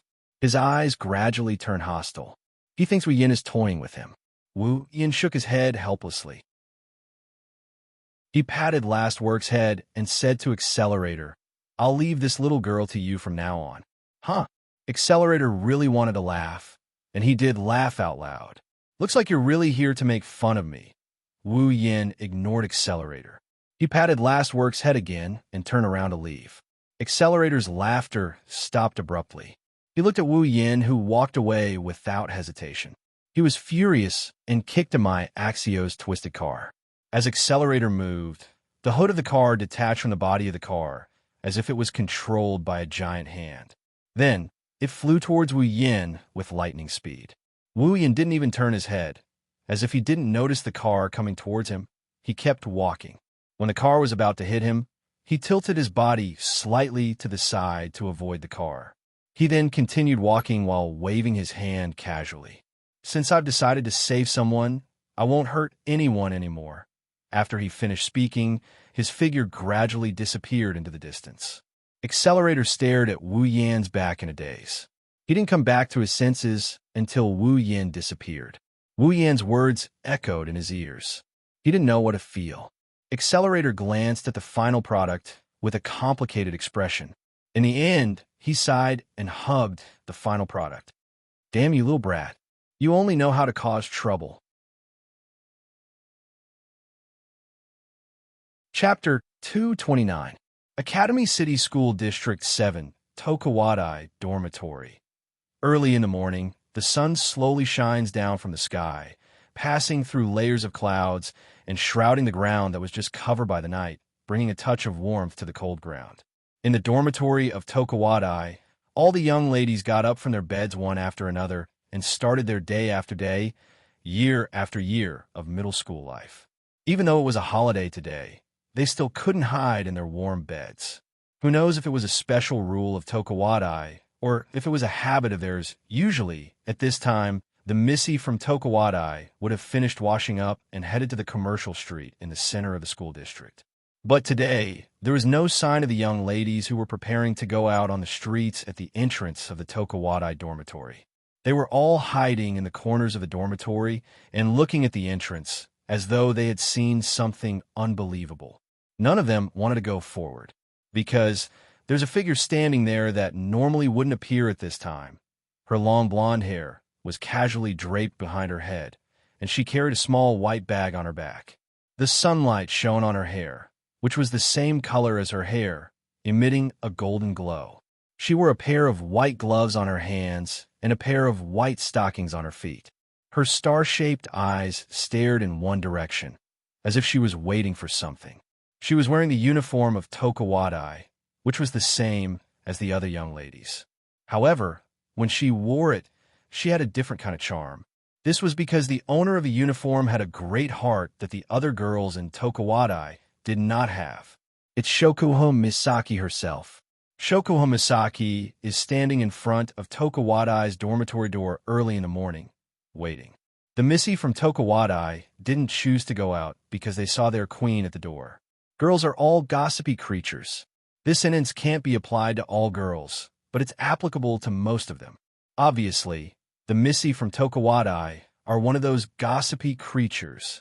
When they saw Shokuho Misaki standing in front of Tokawadai's dormitory door, they're boiling because their queen is obviously waiting for someone. Could it be her boyfriend? Her Majesty the Queen is going on a date with her boyfriend? Once this idea popped up, it instantly went out of control and spread like wildfire. Within a short 5 minutes, it had spread throughout the entire Tokawadai dormitory and attracted everyone. Ever since Mikoto became the second, her influence in Tokawadai became even greater. At this time, Shokuho Misaki's influence didn't decrease in the slightest. Many Tokawadai's young ladies also deeply admired Shokuho Misaki from the bottom of their hearts. So, now that Shokuho Misaki has a boyfriend, the commotion in Tokawadai will definitely not be any less than the last time she went out on a date. At this time, they didn't know that the person Shokuho Misaki was waiting for was the same person she went on a date with last time. At a certain moment, Shokuho Misaki's eyes suddenly lit up as she looked in a certain direction. A beautiful smile appeared on her face, making those Tokawadai girls who were looking forward to her almost screamed. At the same time, they also noticed that in the direction Shokuho Misaki was looking at, there was a figure walking towards them. A figure that caused them so much pain that they wanted to chop him into pieces. It's that scum! One of the misses from Tokawadai couldn't help but exclaim. Following her exclamation, the other misses from Tokawadai were all stunned as they stared at Wu Yin, who was approaching Shokuho Misaki. What's going on? How can it be that scum? At this moment, all the Tokawadai girls, without exception, were crazily roaring this sentence in their hearts. Ever since the last Midsummer Festival, Wu Yin publicly announced that their Misaka-sama is a member of his Crystal Palace. The title Scum has spread throughout the Tokawadai along with Shiroi Kuriko's secret plot. None of them didn't want to chop Wu Yin into pieces because Mikoto is the trump card of their Tokawadai, the third of the 7 LV5 Tokawadai girls in Academy City. Every Tokawadai girl has a deep yearning for Mikoto, just like how they yearn for Shokuho Misaki. But on that day, their hearts were broken. Their Misaka-sama was taken in by a powerless hooligan. Moreover, he was taken into Crystal Palace. From that day onwards, every single girl in Tokawadai started hating Wu Yin. And after Mikoto defeated Kikin Taidaku and became the second Tokawadai girl in Academy City, the hatred in their hearts couldn't be suppressed. Now, Even another object of their yearning has fallen into his arms. At this moment, the anger in their hearts suddenly rose. It's not like they didn't know about Shokuho Misaki's date with Wu Yin. However, Wu Yin's declaration at the Crystal Palace during the Midsummer Festival made the Oni Isan of Tokuwadai believe that their Koho-sama would never share a man with another woman. Thus, they didn't think of Wu Yin as a possible suspect. So, when Wu Yin appeared, the Tokuwadai girls, other than disbelief, their monstrous resentment also solidified and broke through the clouds. Wu Yin, who was about to greet Shokuho Misaki, suddenly shuddered. A chill crept up his spine, causing Wu Yan's body to tremble again and again. Ever since he became a true ancestor, under the influence of the noble true ancestor bloodline, even I couldn't give Wu Yin this kind of warning. But now, Wu Yin actually shuddered. For a moment, Wu Yin thought he was being watched by the god of this world, that is Jehovah. Little did he know, the ones who are watching him are just a bunch of young ladies who don't even have the strength to truss up a chicken.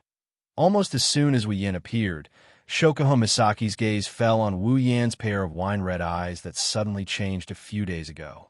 Then, she covered her mouth and laughed from the bottom of her heart.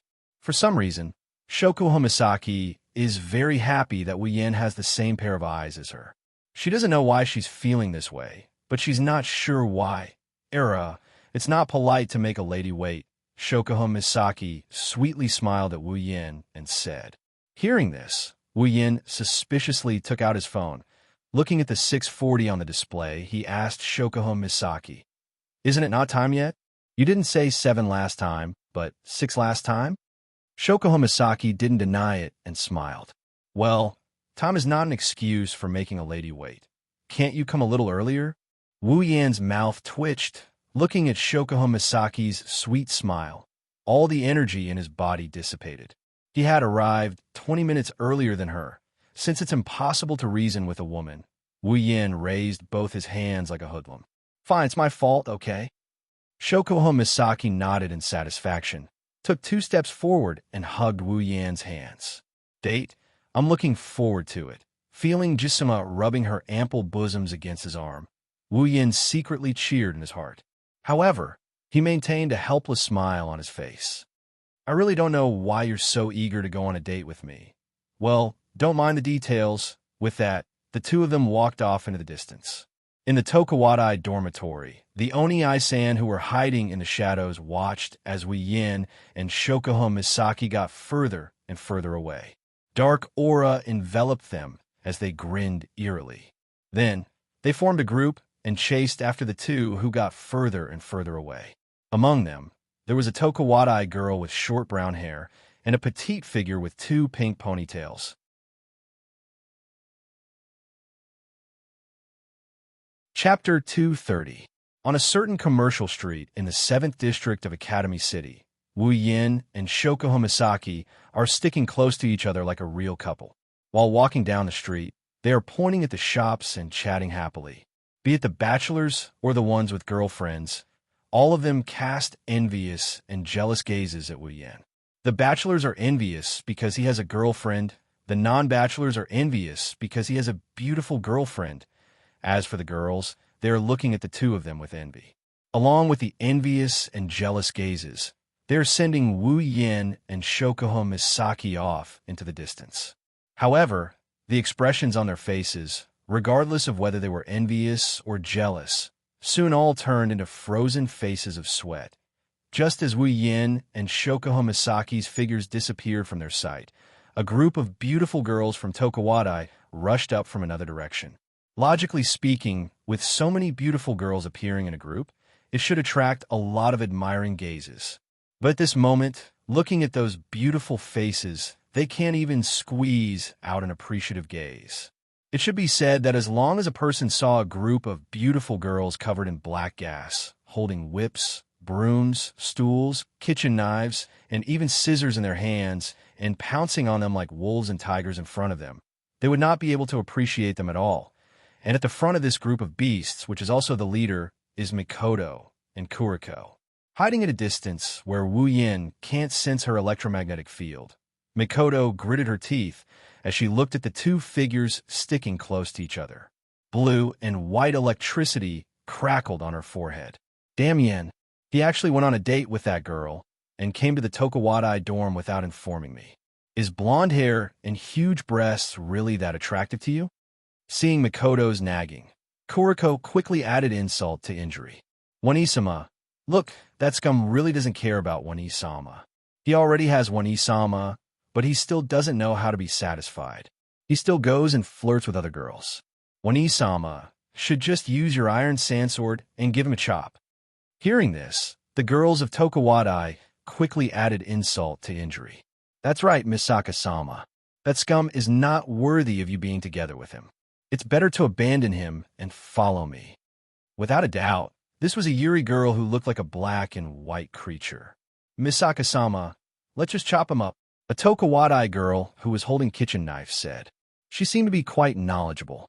No, we should throw him out on the street and parade him around. The girls of Tokuwadai who have already occupied the street said. No. For scum like him, I think we should use a pair of scissors and chop him up. This is a Tokuwadai girl who is holding a pair of scissors.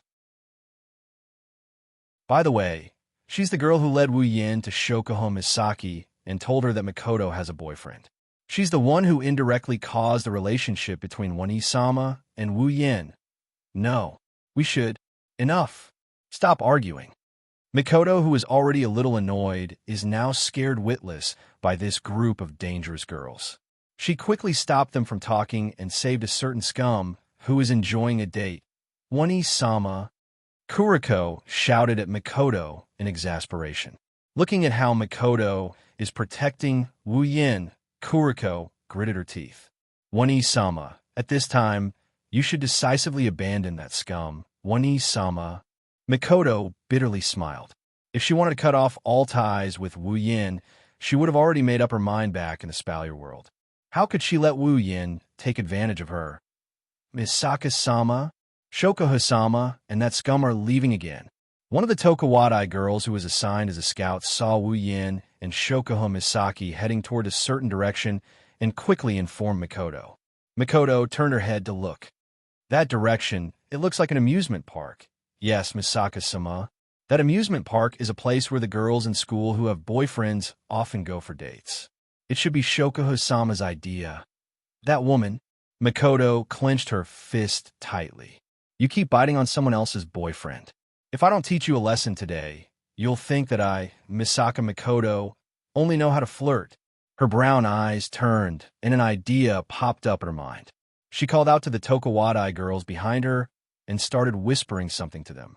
Then, she asked them to pass on the message. On the other side, Wu Yin and Shoko Misaki have already entered the amusement park where the girls of Tokuwadai often go for dates. It's the first time he's been to a place like an amusement park. Even Wu Yin felt a sense of novelty, let alone Shokuho Misaki, who has never been to these things. Looking at the roller coaster not far away, Shokuho Misaki's eyes sparkled. She tugged at Wu Yin's sleeve and said with a hint of anticipation, "Hey, little Yin, let's go play that." Hearing Shokuho Misaki's words, Wu Yin teased her. "What's wrong? Our Queen-sama also likes this kind of childish stuff?" For the first time, Shokuho Misaki blushed and pretended to be elegant as she said, "Of course I'm not interested. It's just I'm a little curious as to why the people up there are shouting so loudly. Oh, is that so?" Wu Yin looked at Shokuho Misaki with a half-smile and held her hand. Then, "I hope the polite Queen-sama will maintain her manners later." Of course. Of course. This of course was quickly broken by Queen-sama. As soon as they got on the roller coaster, Queen-sama's calm face started to show signs of nervousness. She's an exercise idiot to begin with. Looking at the twists and turns of the road, which is as high as a cliff and as low as the sea level, she started to regret it. "Hey, little Yin, why don't we go play something else?" Ju-sama couldn't help but turn her head around when the car was about to depart. She chuckled guiltily at Wu Yin. Wu Yin covered his mouth with the back of his hand and smiled very elegantly. Shokuho Misaki's face turned red as she said angrily, "Don't copy me." As Shokuho Misaki's angry voice sounded, the roller coaster started to move upwards. Queen Sama was shocked and tried to stand up, but Wu Yin held her back. Wu Yin chuckled. Queen Sama, the best part is yet to come. You? Ah! This was the voice of Her Highness Queen, who was shouting that screaming equals rude just now, screaming on the roller coaster. When the roller coaster finished, Wu Yin, who was holding Queen Sama, was now being held by Queen Sama like a pillar. Her limbs were strangely removed from the safety belt and railings and were wrapped around Wu Yan's body. Ju-sama's petite face turned a little pale. Her starry eyes were brimming with tears, giving her a pitiful look. Upon seeing this, not only did Wu Yin not console her, he even snickered, causing Ju-sama to glare at him. Hurry up and get off. Queen Sama just wanted to leave this roller coaster that made her lose face. However, it seems like someone doesn't want her to leave. Mikoto, Kuriko, and a group of girls from Tokuwadai were standing on a fake mountain in the amusement park. They were looking at Wu Yin and Shokuho Misaki on the roller coaster with a strange smile on their faces. You want to leave? It's not time yet. Mikoto raised her electric hand and pressed it on the ground. Suddenly, blue and white electricity spread out like a spider web and touched the roller coaster's controller. At the same time, the roller coaster that had stopped trembled. Shokuho Misaki and Wu Yin, who were about to get off the roller coaster, fell back onto their seats. What's going on? What's wrong with the roller coaster? Shokuho Misaki suddenly felt an alarm in her heart, telling her that something bad is about to happen. But before she could react, the roller coaster accelerated and went back to where it came from at 3 times its original speed.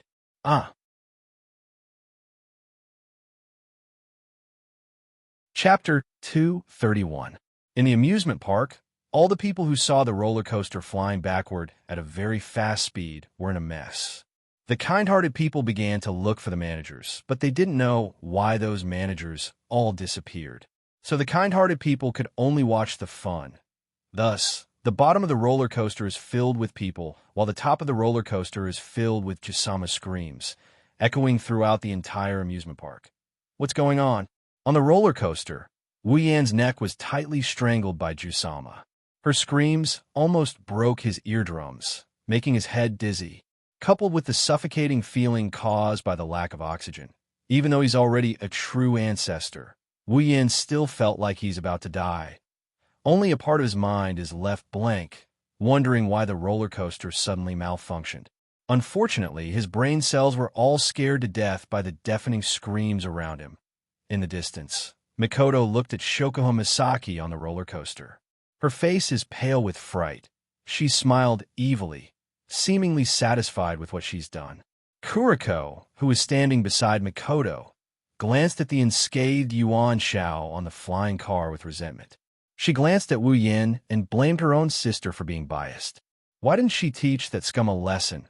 Gritting his teeth indignantly, Hazy rolled his eyes as if he had thought of something. He snickered a few times, then stealthily took 2 steps back and started whispering to the girls of Tokuwadai behind him.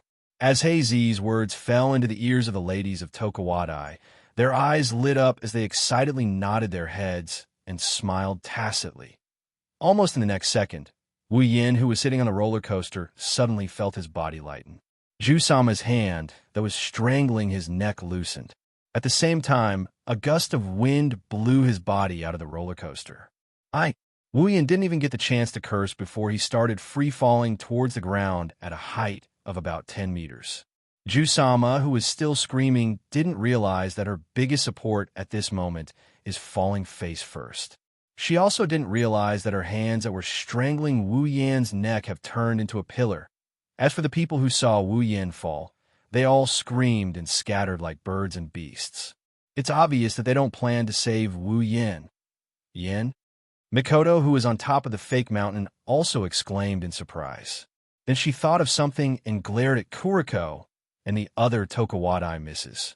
As for the creators, they already put on a surprised expression and managed to get away with it.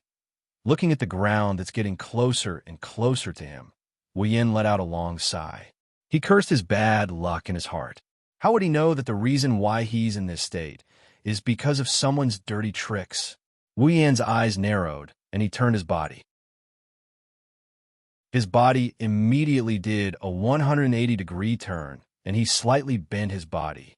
The moment he landed, he stomped on the air. One hand and both feet landed on the ground together. His body slightly squatted down to dissipate the force. Wu Yin dragged 2 lines of several meters on the ground. Then, he stood up as if nothing happened. How is this possible? Kuriko and the other Tokuwadai girls all screamed. When Mikoto looked at them in confusion, they quickly pretended that nothing happened. But in their hearts, they were cursing. He's still not dead. Come to think of it, they really thought that Wu Yin is a powerless LV0. They came here with the intention of killing Wu Yin. When the roller coaster stopped again, Ju-sama still hasn't reacted. She's still sitting on her seat, hugging a small pillar that came from who knows where. She's screaming with her eyes closed. Wu Yan's face turned ugly. I say, Ju-sama, Ju-sama, girl, Seeing this scene, Mikoto's face turned red, and she couldn't help but laugh out loud. The girls of Tokuwadai have never seen their Shokohama like this before, so naturally, they all tried their best to hold back their laughter. Where's the administrator? Where are all the caretakers? Shokoho Misaki stomped her feet in anger. Her pale face has recovered a lot of color, but you can still see the anger and embarrassment in her eyes. Shokoho Misaki felt that the reputation she's built up her entire life is gone. She wanted to cry, but no tears came out. Wu Yin also tried his best to hold back his laughter and patted Ju-sama's shoulder. Well, Ju-sama, as a Tokuwadai girl, you can't be so rude. Shokoho Misaki's face turned red. She glared at Wu Yin in embarrassment, but she didn't ask for an administrator anymore. She humped coldly and walked away. Let's go. Let's go to the next roller coaster. You still dare to play? Wu Yin was shocked. He quickly chased after her. On the fake mountain, Mikoto looked at Shokoho Misaki and Wu Yin walking away. She was a bit surprised. That woman, she's still not going to give up? So, she came here with the intention of ruining his date. Wani-sama, are we still going to follow them? That's what she said, but if you look closely, you'll notice that Kuriko's pink pupils are filled with an eagerness to give a try. It's as if she won't rest until Wu Yin is dead. Of course, Mikoto said angrily. She raised her leg and followed after them. Seeing this, the ladies of Tokuwadai also rushed after them. In front of them, Wu Yin frowned and kept looking back. He scratched his face from time to time, as if he's confused. Shokoho Misaki couldn't help but ask, "What's wrong?" "No, it's nothing." Wu Yin rubbed his chin and said thoughtfully, "It's just that I feel like something's not right." Hearing this, Shokoho Misaki smiled. "You're not afraid of being caught by your little girlfriends, are you?" Wu Yin glanced at Shokoho Misaki and said lightly, "What do you think?" "Mistress." "Mistress?" Shokoho Misaki stopped and looked at Wu Yin with her starry eyes. "If I'm not mistaken, the position of mistress has been occupied for a long time, right?" Wu Yin choked and didn't know what to say. Shokoho Misaki turned her head away in dissatisfaction. Her blonde hair almost hit Wu Yan's face. "You're still thinking about other girls when you're on a date. You're so lame." Wu Yin felt helpless. If he's not mistaken, the one who brought up other girls first was Shokoho Misaki, of course. A girl's emotions are fickle, and Shokoho Misaki is a perfect example of this. She was just complaining about Wu Yin, and in the blink of an eye, she's hugging Wu Yan's arm again. Damn it, she's still so close. Mikoto gritted her teeth as she looked at Shokoho Misaki's arm hugging Wu Yan's arm. From her angle, she can clearly see Shokoho Misaki's ample bosom clamping onto Wu Yan's arm. This made her feel both dissatisfied and envious. To put it simply, she's envious and jealous.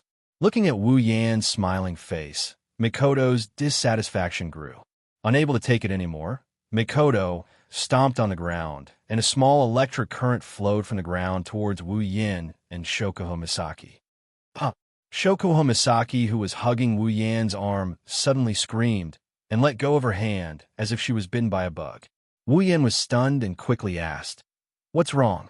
Shokoho Misaki touched the back of her hand. Her starry eyes were filled with confusion. I don't know. My hand suddenly went numb. Your hand went numb? Wu Yin looked at Shokuho Misaki's hand with a strange expression. He didn't know why, but when he heard the word numb, he felt enlightened, but he couldn't figure out what it was. It felt weird to the extreme. Shokuho Misaki frowned and looked at the back of her hand. Suddenly, she saw a figure in her line of sight. Chapter 232. When Shokuho Misaki saw the silhouette from the corner of her eyes, her face froze for a second before she understood what happened. As for the silhouette that Shokuho Misaki saw, it seemed to have realized that it might have been exposed. Panicking, it retracted its legs and hid in a corner, worried that it would be discovered just like that. Shokuho Misaki squinted her eyes. With her mind control ability, it only took her a moment to figure out what happened. Her heart was filled with rage. Recalling how embarrassing she was on the roller coaster, Shokuho Misaki was even more furious. She's always been the one messing with others. Since when was she the one being messed with? The more she thought about it, the angrier Shokuho Misaki got. Even her pretty face was tainted with black lines. It's obvious that she's feeling right now. Jusama, are you alright? Wu Yan's mouth twitched as he looked at Shokuho Misaki, who's in a strange state. His heartbeat quickened as he tried to recall if he's done anything to offend this lady. Hearing Wu Yan's words, Shokuho Misaki's still angry face turned towards Wu Yan. Seeing the fear on Wu Yan's face, she glanced at the corner where the silhouette disappeared. Suddenly, a small scheme appeared in her mind. Jusama instantly retracted her anger. She smiled sweetly at Wu Yan like a blooming flower. I'm fine, Yan. Looking at Jusama's sweet smile, Wu Yan was stunned. He looked like a CPU overheated. He really can't understand how this woman's face can change so quickly. Shokuho Misaki had a smile on her face like a young girl. She skipped over to Wu Yan's side and hugged his arm. She then buried her face in his shoulder. Yan, let's continue playing. After that, she pulled Wu Yan toward a certain direction. As she walked, she turned around to look at the corner of the building. Then, she flashed a meaningful grin. Makoto didn't see that smile on Shokuho Misaki's face. If she did, she'd be shocked. Because every time Shokuho Misaki wants to toy with her, she'll always have that smile on her face. Usually, when Shokuho Misaki has that smile on her face, it's when Makoto is at a disadvantage. William was caught off guard by Jusama's sudden enthusiasm. When he realized that Jusama was leading him to a secluded corner, Wu Yan was puzzled.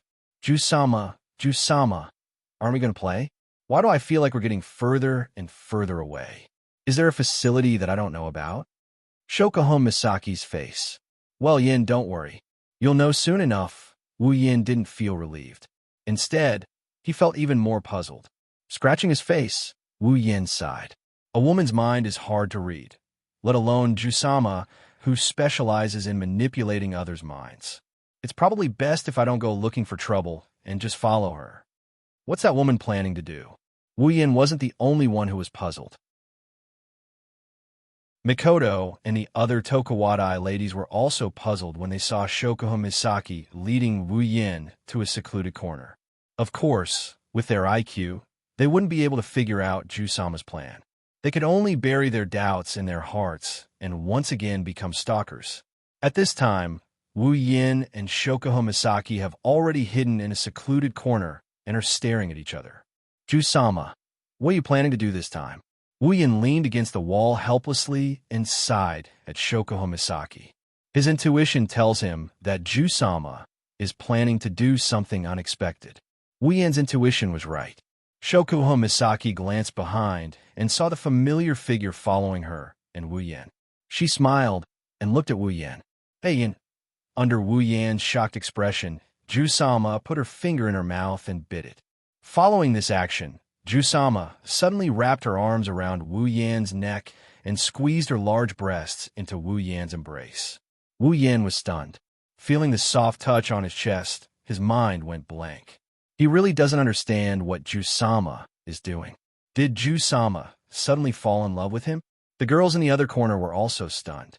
Then, they all burst into an uproar. If it wasn't for the distance, they would have been exposed. They all bit their lips. Makoto looked at Shokuho Misaki while the others looked at Wu Yin. Their eyes flashed with murderous intent. Now they understand why Wu Yin and Shokuho Misaki are hiding in a secluded corner.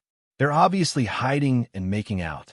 Thinking of this, they all bit their lips and resisted the urge to run out and stop them. They want to wait and see what happens. Ju-sama. Wu Yin gulped as he looked at Shokuho Misaki's seductive eyes. He had a hard time finding the words to say. What are you playing at this time?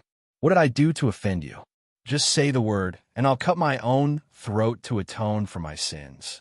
Wu Yin wanted to cry, but no tears came out. For a moment, he thought Ju-sama was playing with him. Era, don't tell me you don't like this.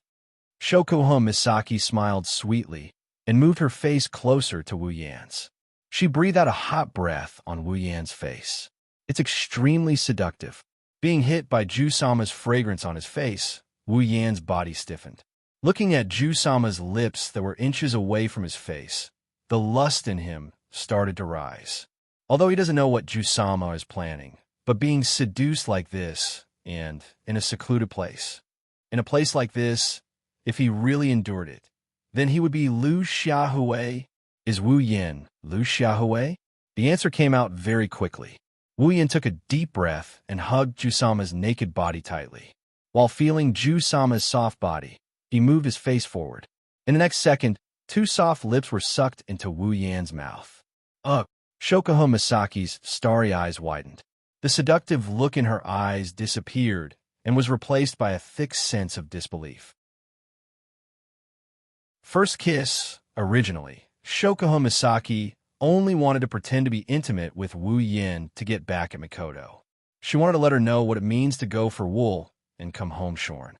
Who knew that the one who went for wool and came home shorn was her?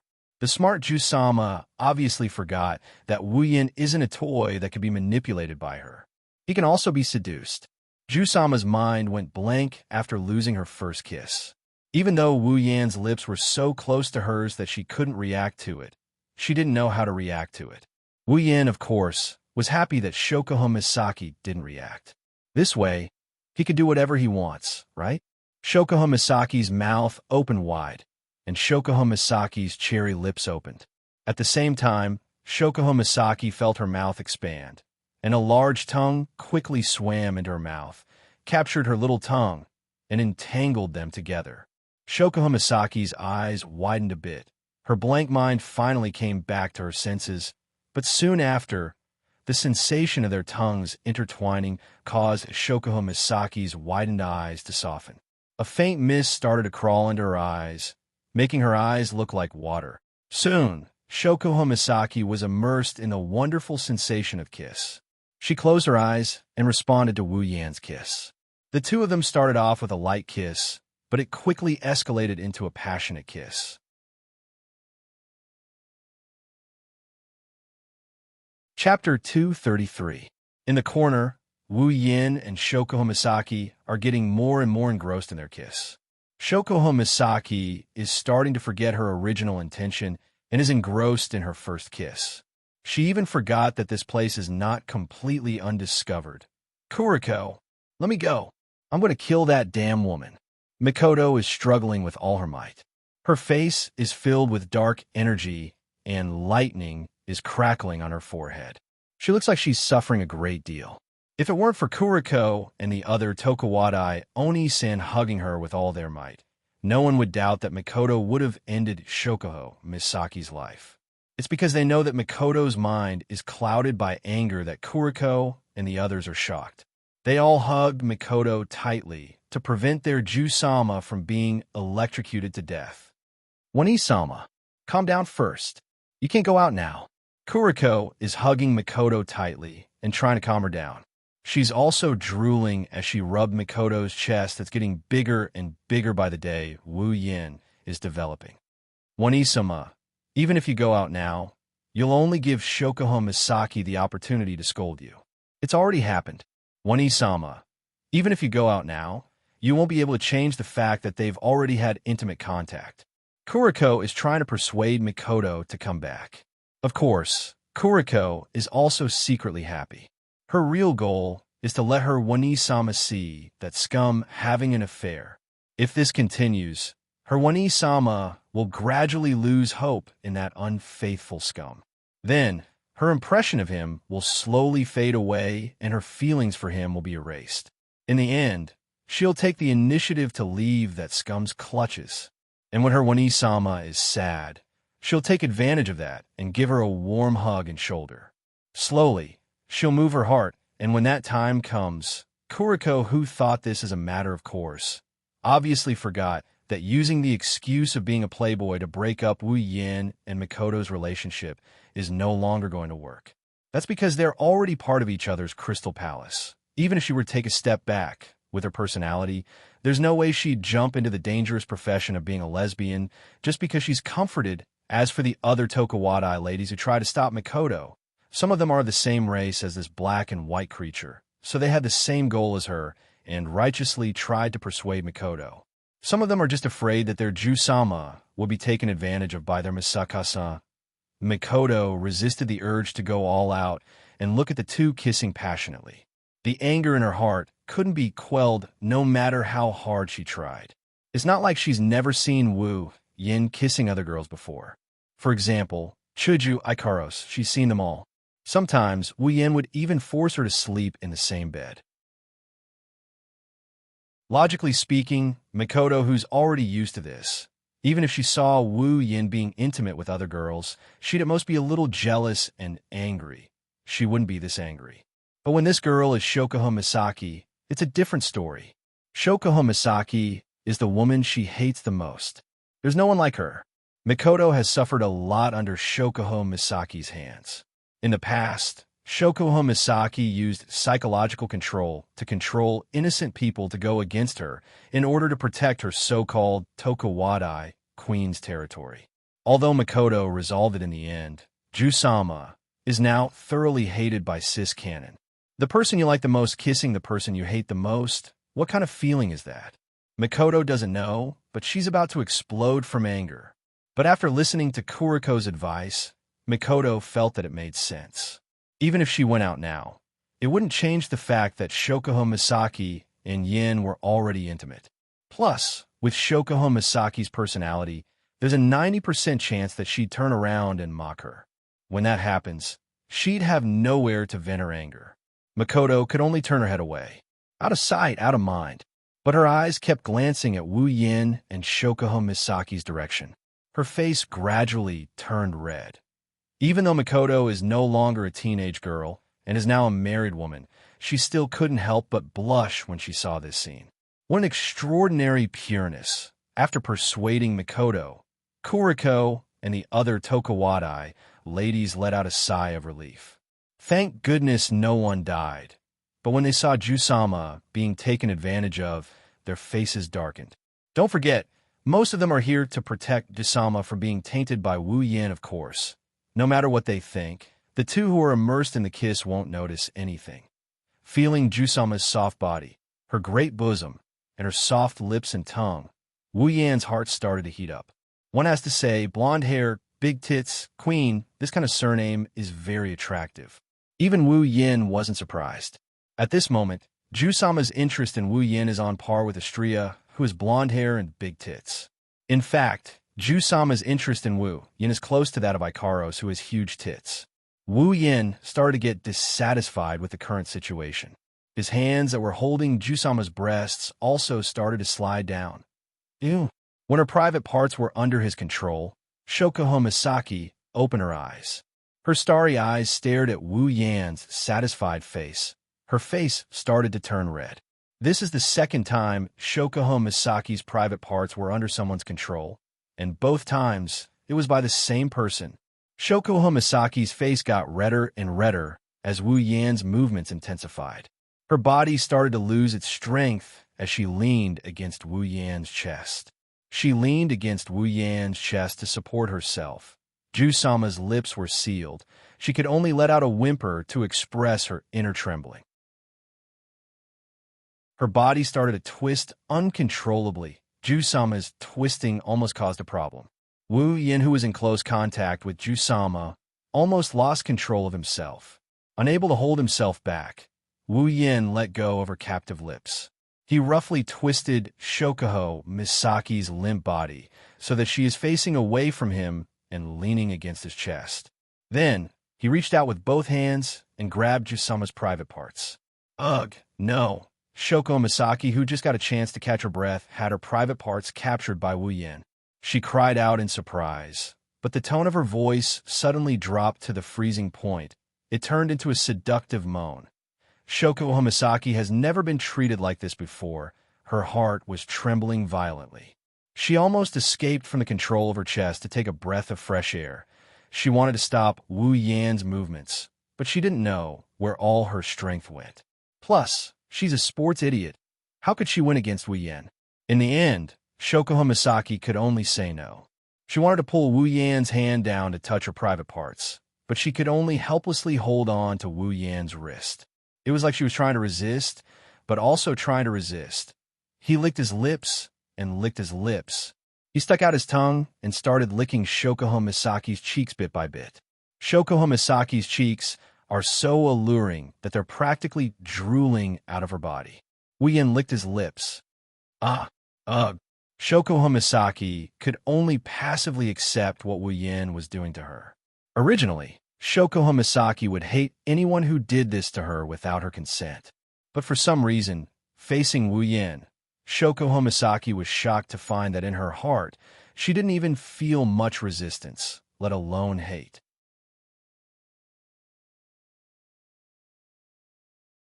Chapter 234. Ugh.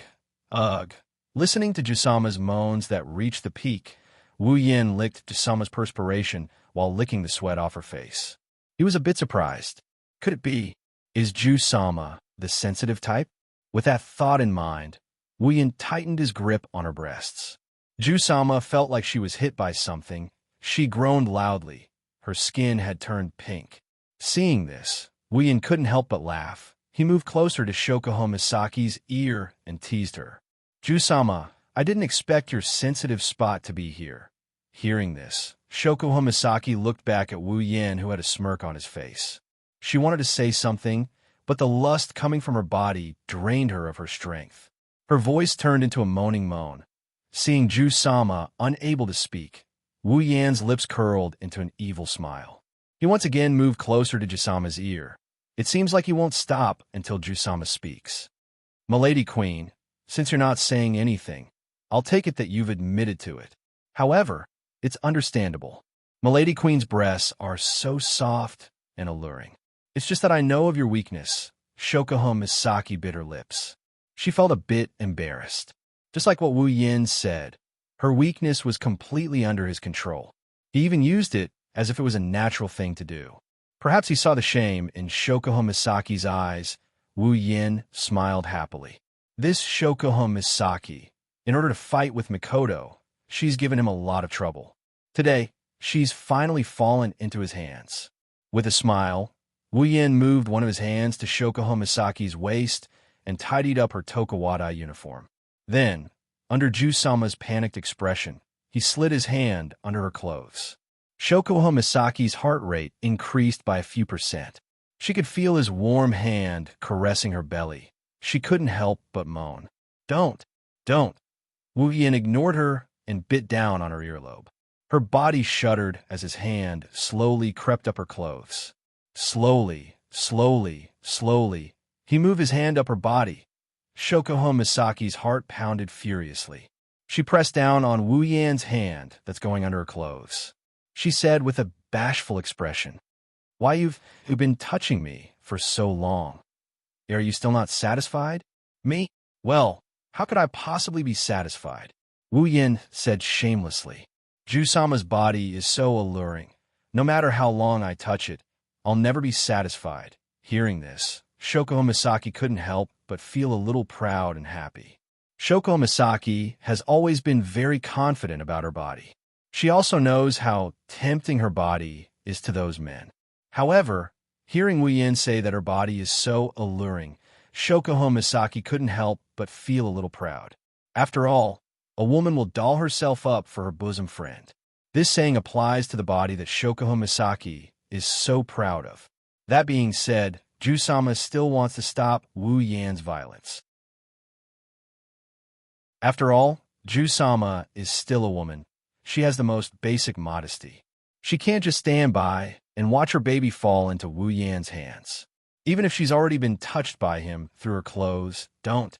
Shokuho Misaki panted. Wu Yan's other hand hasn't stopped ravaging her body. Can you do it through my clothes? Even with her personality, Ju-sama couldn't help but blush when she said that. Of course, it's also because of the previous foreplay. Ju-sama, Wu Yan said with a grin, he's asking for a beating. Let's go all out. Don't forget, this time, you're the one who's taking the initiative. Wu Yan didn't give Shokuho Misaki a chance to respond. His hand that was hovering on her belly suddenly moved up and gently pried open Shokuho Misaki's breasts. He grabbed one of her soft breasts and started ravaging it without any hindrance. Smooth and tender, delicate and soft. These three adjectives immediately popped into Wu Yan's mind. Shokuho Misaki cried out in surprise, which was quickly replaced by moans. Phew! Ju-sama closed her eyes in resignation. Her mouth opened and closed, moaning while panting. She's enjoying this special feeling that she's only experienced today. At this time, Wu Yan's other hand slipped into Ju-sama's bosom. Damn it! In a distant corner, the ladies of Tokuwadai, who had witnessed this scene from the beginning to the end, could only watch helplessly as the object of their dreams was treated in such a manner by a scumbag who owned a crystal palace. They were on the verge of exploding. Those with handkerchiefs have already taken out their handkerchiefs and started biting them like their mortal enemies. Their handkerchiefs were quickly destroyed by them. Thus, they followed the example of those without handkerchiefs and started biting their Tokuwadai uniforms. If it wasn't for the quality of the uniforms, they would have already exposed their breasts. If it wasn't for the fact that Miss Saxima hasn't made a move yet, they would have charged out and chopped Wu Yan into pieces. They can only stay in this corner and mumble to themselves as if they're there. If this continues, Shokuho-sama will be in danger. Shokuho-sama, hurry up and leave that scumbag.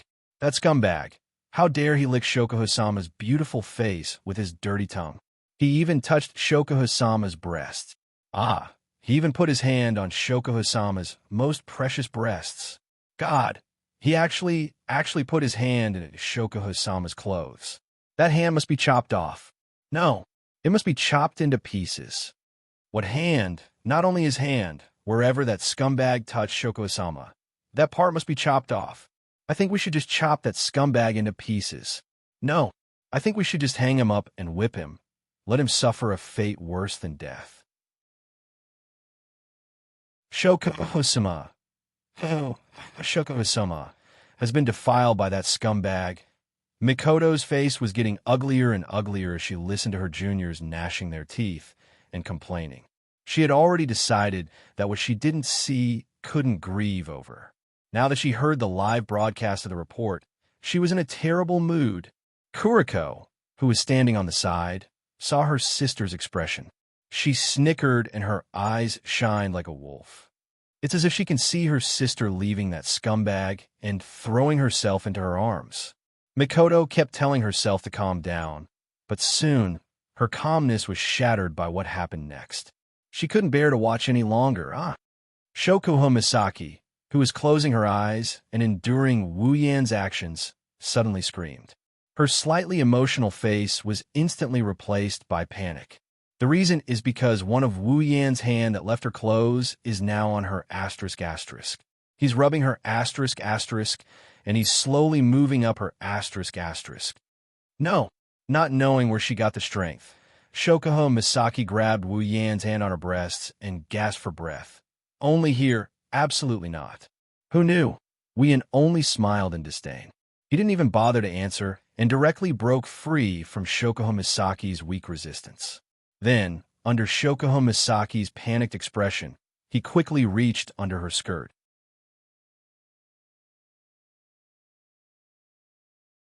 Chapter 235.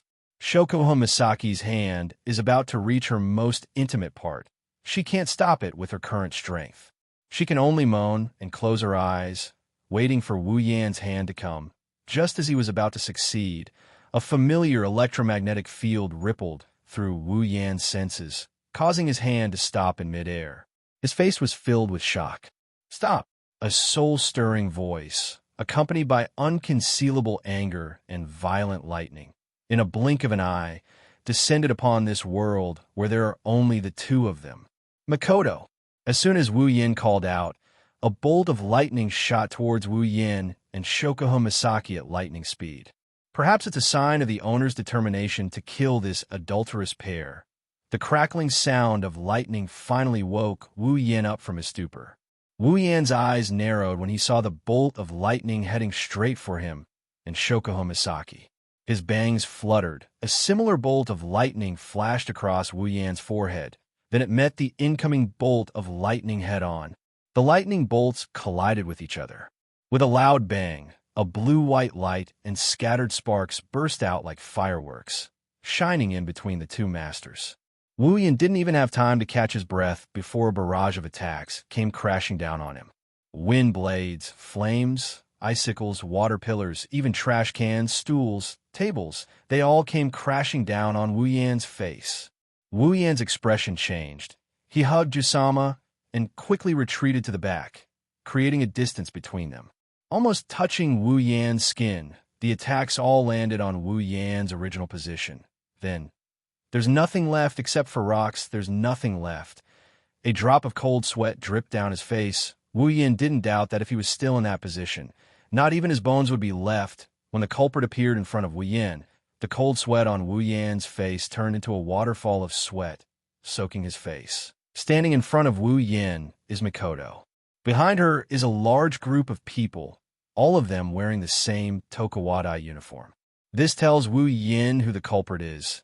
If it's just this, of course it wouldn't be enough to make Wu Yin sweat like a waterfall. More importantly, other than Makoto, everyone else is covered in a strange black aura. Wu Yin looked at this group of people with fear. They're releasing the same aura as the FFF group, but there's something different about them.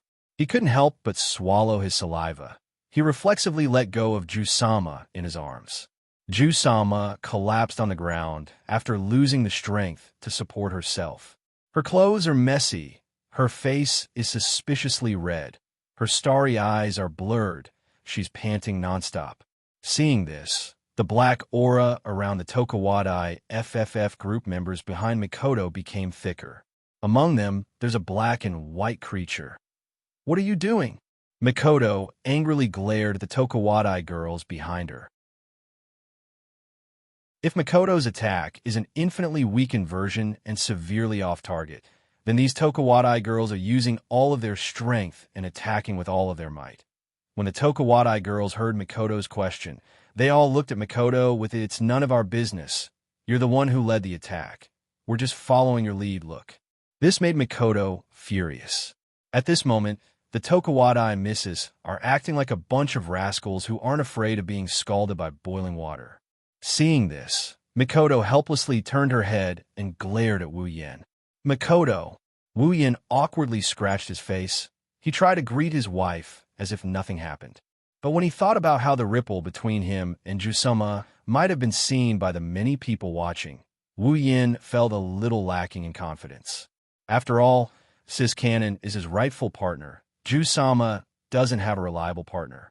After this farce, what's the difference between this and finding a mistress and getting caught by your wife? Plus, the group behind Makoto is releasing an aura that even a true ancestor like him is a little afraid of. Also, the attack just now doesn't mean much, but when combined together, it's enough to kill him 100 times over. Before Makoto could say anything, Kuriko, who was standing beside her, snickered. She reached under her skirt and pulled out a few steel needles and held them between her fingers. "Scum! How dare you cheat in broad daylight? You've reached the end of your life. Today, I'll definitely rescue Big Sister from your hands."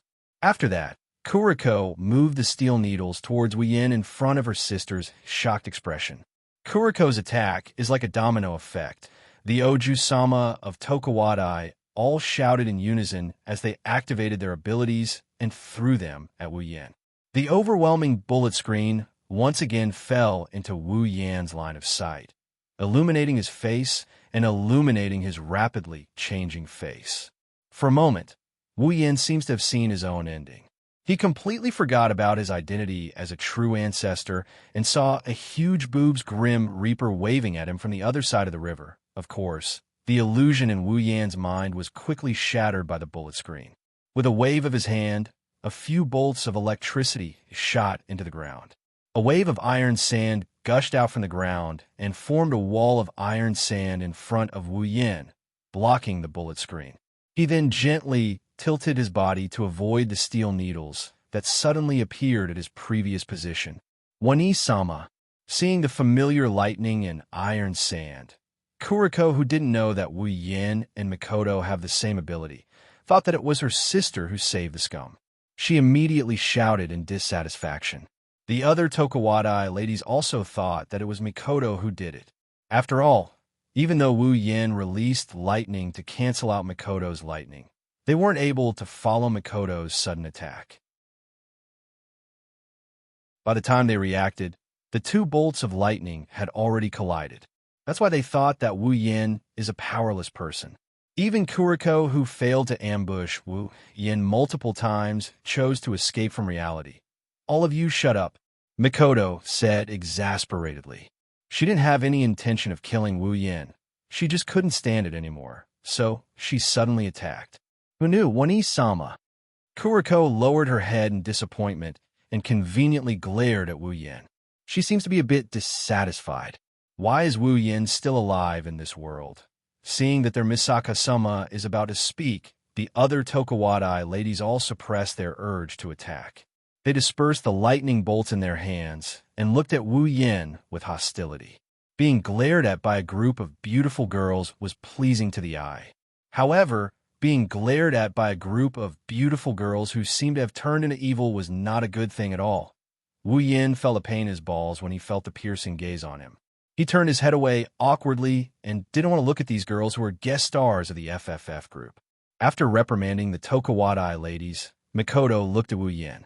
Seeing the dry smile on his face, she couldn't hold back her anger and forced a smile. "Yin, aren't you going to give me an explanation?" Wu Yin smiled awkwardly. "Mikoto, you know that I have a promise with Shokugou Misaki to go on a date with her." "That's not what I'm talking about." Mikoto couldn't help but shout as sparks of electricity flashed across her forehead. "I'm asking you, why are you in this place?" With her. Wu Yan's eyebrows twitched as a sense of helplessness rose in his heart. "It's over. I was really seen."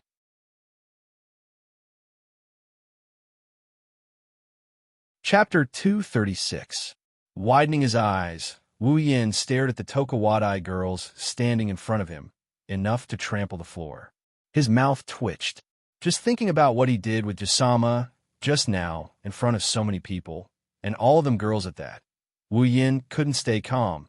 In the eyes of the Tokuwadai girls, Wu Yin dared to announce in public that he owns the Crystal Palace and is regarded as a scumbag. It's normal for him to do such a thing. Even so, they can't help but use their knives under their unfriendly gazes. Wu Yin couldn't help but take a few steps back. He's wondering if he should just run away. Just as Wu Yin was about to run away, Jusama took her last breath and opened her starry eyes. Looking at Mikoto, Kuriko, and the Tokuwadai girls not far away, her face flushed red. Immersed in Wu Yan's advances and the pleasure that Wu Yin brought her, Jusama forgot that someone was secretly following them. In other words, the scene of her being intimate with Wu Yin has been seen by this group of girls. Shokugou Misaki felt abnormally shy. After all, as long as she's a girl, she would feel shy if she was caught doing such a thing. But Jusama is Jusama, she recovered after a while. Slowly standing up from the ground, Shokugou Misaki straightened her clothes and looked at Mikoto with a charming smile, as if nothing happened. Misaka-san, you brought so many juniors to the amusement park to play?" Seeing Shokugou Misaki being played by Wu Yin like that, she even pretended to be elegant and greeted her. Mikoto cursed in her heart for being shameless. "Shokugou Misaki." Mikoto raised her small fist and glared at Shokugou Misaki. "You've provoked me time and time again. Do you really think I won't do anything?" "Misaka-san, what are you talking about?" Shokuho Misaki tilted her head with a don't understand look. What did I do to make you angry? How can you say it's a provocation? Then what were you doing just now? Being so intimate with someone else's boyfriend. Is it because you have the potential to be a seductress? Mikoto's words were already out of her mouth, and when she said those words, her jaw dropped to the floor.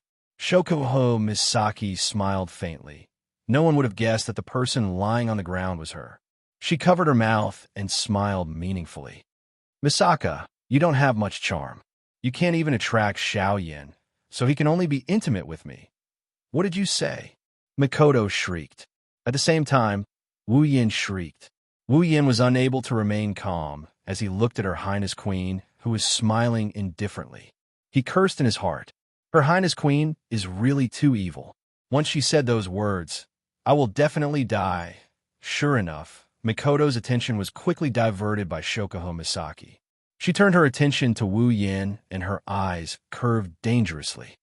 Tell me, is it because I don't have any charm that I can attract you? Is that why you went for this woman? Wu Yin raised his hand and slapped himself on the head. He wanted to cry, but no tears came out. To be honest, Sis Cannon's body is still a little lacking, but under Wu Yan's efforts, it's gotten a lot better than before. It made Sis Cannon even more alluring. Even if that wasn't the case, Sis Cannon is still the same Sis Cannon. Wu Yin is also very cute with her. It's a fantasy that she can attract him. Compared to Her Highness Queen, perhaps Her Highness Queen is more charming, but Sis Cannon is definitely not bad either. Wu Yin could only roll his eyes at Mikoto. I say, I'm troubled by how much you believe in other people's comments. Wu Yin reflexively looked at Mikoto's body and said thoughtfully, as if he was recalling something. Do you still remember when we were at the hotel? That morning when you were with Chuju? Before he could finish, a pair of small hands covered Wu Yan's mouth and stopped him from continuing. Mikoto's face was red as she covered Wu Yan's mouth with both hands. All right, I got it. You don't have to say any more. Wu Yan pulled Mikoto's hands down in a vengeful manner and said righteously, How can I not say it? I have to tell you properly. Then you'll know if you're attracted to me or not. Mikoto wanted to bite him to death when she heard what he said. She could only yell back with a red face. No need. It's my fault. You don't have to say any more. Oh, you admit that you're attracted to me? Wu Yin smiled evilly, making Mikoto's red face even redder. She could only glare at Shokuho Misaki. My brain must be damaged if I believe you. Shokuho Misaki snorted with dissatisfaction. Did I say something wrong? Shokuho Misaki ran up to Wu Yin and wrapped her arms around his neck. She pouted. Little Yin, tell me, did I say anything wrong? Compared to that woman with a bad figure, is little Xian not attractive enough for you to be intimate with little Xian? Wu Yan's eyebrows twitched. He resisted the urge to spank her ass. Inside, he was cursing. This Jusama is obviously trying to catch his words. Mikoto had the urge to curse at Shokuho Misaki, but she wasn't good with words, so she didn't know what words to use. She could only point at Shokuho Misaki with a trembling finger. She didn't want to be compared to Shokuho Misaki the most. Now that Shokuho Misaki used her as a comparison, Mikoto didn't know what to say. Shokuho Misaki gave Mikoto a provocative look before turning to Wu Yin with her seductive eyes. Little Yin, tell me, does little Xian attract you or not? Mikoto immediately looked at Wu Yin as if waiting for Wu Yan's answer. This made Wu Yan's hair stand on end. Will you guys die if you don't quarrel for a day? Shokuho Misaki pouted when she didn't get the answer she wanted. She thought of something and her face turned red. But when she saw Mikoto's angry face, her heart hardened. She suddenly reached out and grabbed Wu Yan's hand. Then, under the shocked faces of Wu Yin, Mikoto, and the girls of Tokuwadai, she placed his hand on her ample bosom. You, what are you doing? Mikoto yelled at Shokuho Misaki with a red face. She was shocked by Shokuho Misaki's sudden action. Wu Yan's mind went blank. The soft touch on his hand told Wu Yin that this isn't a dream. Ju-sama really did offer her breasts in front of everyone. Shokuho Misaki's face was also red. She decided to go all out. She was touched and pinched just now. It doesn't matter if she's touched again. Shokuho Misaki ignored the fact that there are people around her. After all, they saw what happened just now. Besides, other than Wu Yin, the rest of the people here are all girls. Moreover, they are girls from the same school. Otherwise, Shokuho Misaki wouldn't have dared to do something so daring in front of so many strangers. After this, I'll erase their memories of today. That's it. Ju-sama, who thought of this, giggled again. She stuck out her breasts and let them sink even deeper into Wu Yan's hands. It's hard to tell if she's doing it on purpose or if it's for real. Shokuho Misaki looked at Wu Yin and she whispered, "Little Yin, didn't you like them a lot? So, I'm sure I'm more attractive to you than that woman with a bad figure, right?" Wu Yin didn't answer. He was so shocked by Ju-sama's actions that his brain short-circuited. All he could do was stare blankly at his hands on Shokuho Misaki's breasts. Asterisk beep. Asterisk, an electric current flashed on Mikoto's forehead. Mikoto's heart wasn't calm at all. Hearing Shokuho Misaki's words, looking at Shokuho Misaki's face and Wu Yan's hands on her breasts, a monstrous rage rushed into her heart.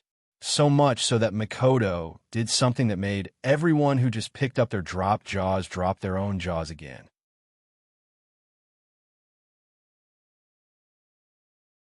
Chapter 237.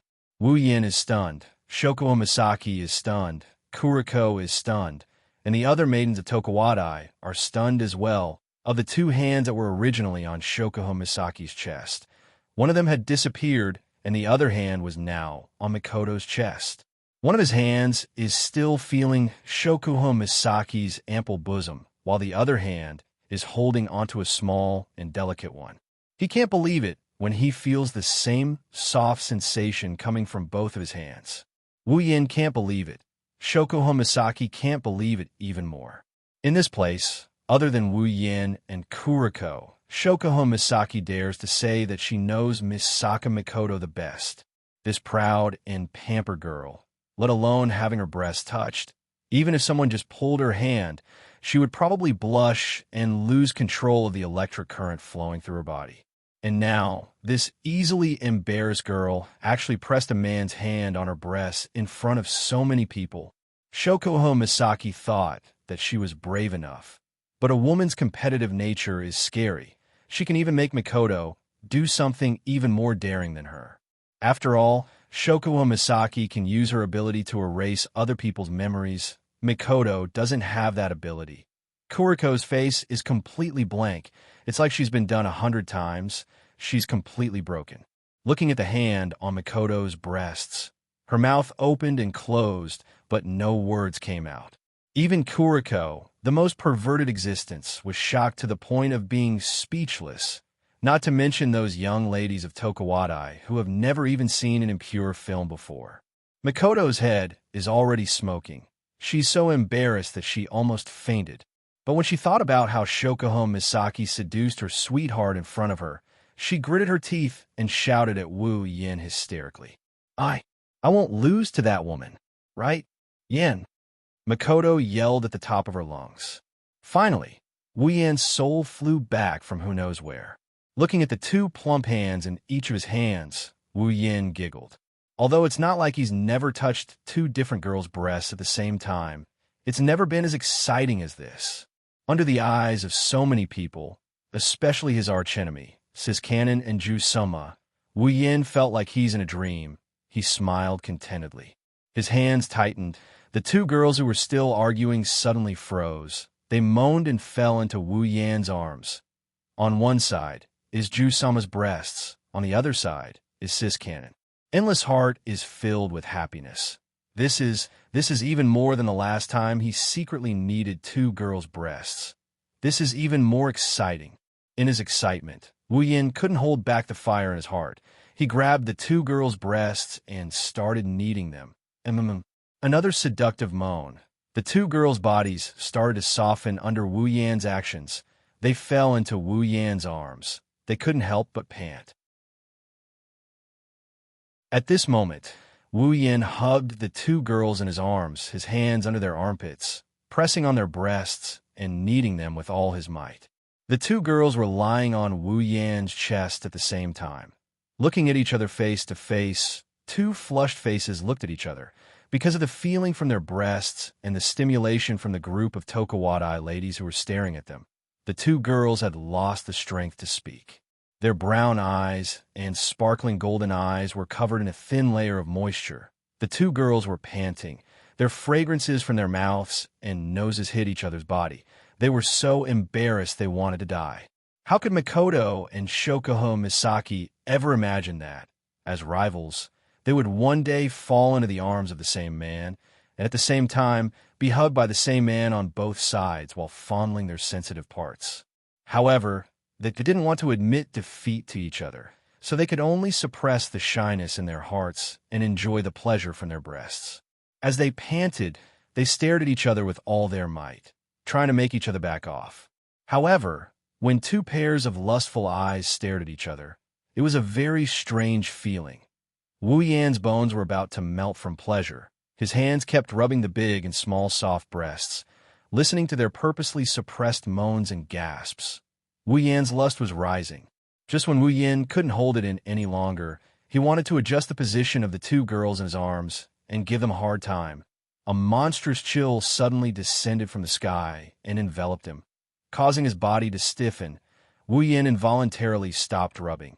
He raised his head mechanically. The scene imprinted in Wu Yan's vision caused Wu Yan's stiff face to completely collapse. The Tokawada ladies, who could be described as an army, with Kuriko as the leader, all of them lowered their heads, using their bangs to cover their eyes. He couldn't see their expressions.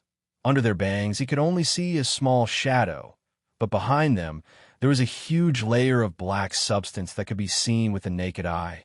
Standing in front of them, Wu Yan could see that their mouths were lightly moving, as if they were saying something. When Wu Yan heard what they were saying, his back was instantly soaked in sweat. Like a precise machine, the Tokawada ladies, who were arranged in an army formation, as if they were counting off, one after another, they said the word die one after another. Gulp. Wu Yan swallowed a mouthful of saliva with difficulty. Looking at the ladies, who seemed to be possessed by the god of death, he pulled out a smile that was uglier than crying. A chill ran down his spine. Deep within his heart, he felt the shadow of death looming over him. Wu Yan couldn't help but be horrified by this. As a true ancestor, Wu Yan is immortal. The shadow of death is even more so. From the moment he exchanged for the true ancestor bloodline, he should have left this world. But now, in front of him, a group that he could easily choke to death actually caused him to feel the shadow of death. Could it be that the dark girls are really invincible? The only thing he could hear was the word die. Other than that, the ladies seemed to have lost all ability to function. It made Wu Yan feel like he was soaked in an ice spring. He kept trembling subconsciously, out of reflex. Wu Yan once again pinched Makoto and Shokuho Misaki in his arms. The two girls let out a heavy moan. When the moans rang out, the black aura that enveloped the bodies of the blackened girls suddenly exploded, covering the sky and the earth, causing them to raise their heads. With the same evil smile on her face, the leader of the dark girls laughed. She laughed until her whole body started trembling. Scum, are you looking for death? Or are you looking for death? Or are you looking for death? Are you looking for death? Or are you looking for death? Or are you looking for death? Everyone, can you calm down first? Oh, so you're looking for death. If you're looking for death, then we'll grant you your wish. Wu Yan's body shook, and he quickly leaped back. The next second, countless attacks landed on the spot where he stood, smashing a huge crater in the ground. Looking at the bottomless crater, Wu Yan's face turned pale. He quickly put down the two girls in his arms and ran away like his life depended on it. Stop right there. Despicable scum. Die. Die. Don't think you'll survive today. The group of Tokawada girls chased after Wu Yan's figure and ran away. The next day, a new urban legend was born. It said that 80% of the Tokawada girls who don't have boyfriends were betrayed by a scum, so they formed an army of women and chased that scum to the ends of the earth, until that scumbag was saved by a pink-winged angel.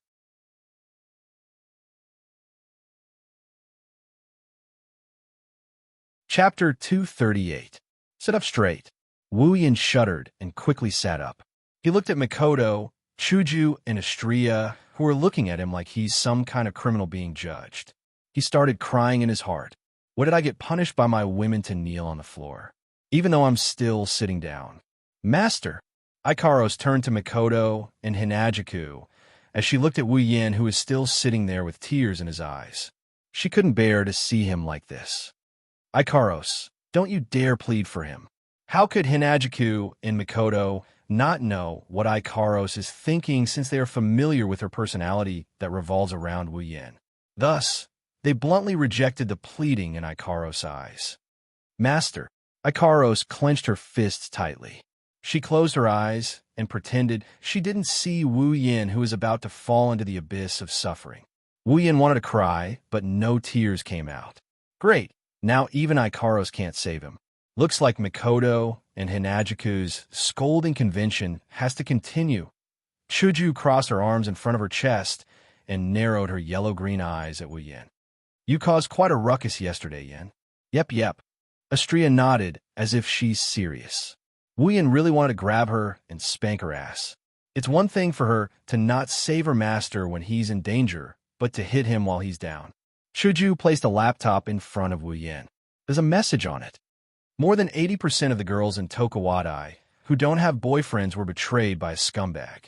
They formed an army of women and chased that scumbag to the ends of the earth, until that scumbag was saved by a pink-winged angel. Looking at this latest urban legend of Academy City, also known by the nickname of the scumbag being hunted down, Wu Yin sweated profusely. What's even more sweaty is the comments below. Had he let down more than 80% of the Tokuwadai ladies who didn't have boyfriends? Floor Lord, you must be joking. Who would have such great ability to pick up so many girls at once? Moreover, they're the big misses of Tokuwadai. A pink-winged angel? Opie, please go to the hospital. Remember to register yourself in the psychiatric department. Opie, what's the phone number of being chased scumbag? Please let me take him as my master. Top floor. Those on the 3rd and 4th floor, they've gone crazy thinking about girls. No. He must have gone crazy from wanting to be a scumbag. Hello, Opie. Goodbye, Tower Master. Wiping the sweat off his forehead, Wu Yin forced a smile. Chuju smiled brightly at Wu Yin. Yin, you're quite capable to be able to win the heart of such a girl. Hearing this, Wu Yin was even more speechless. I say, Chuju, you know that it's not like that. Of course I know it's not like that.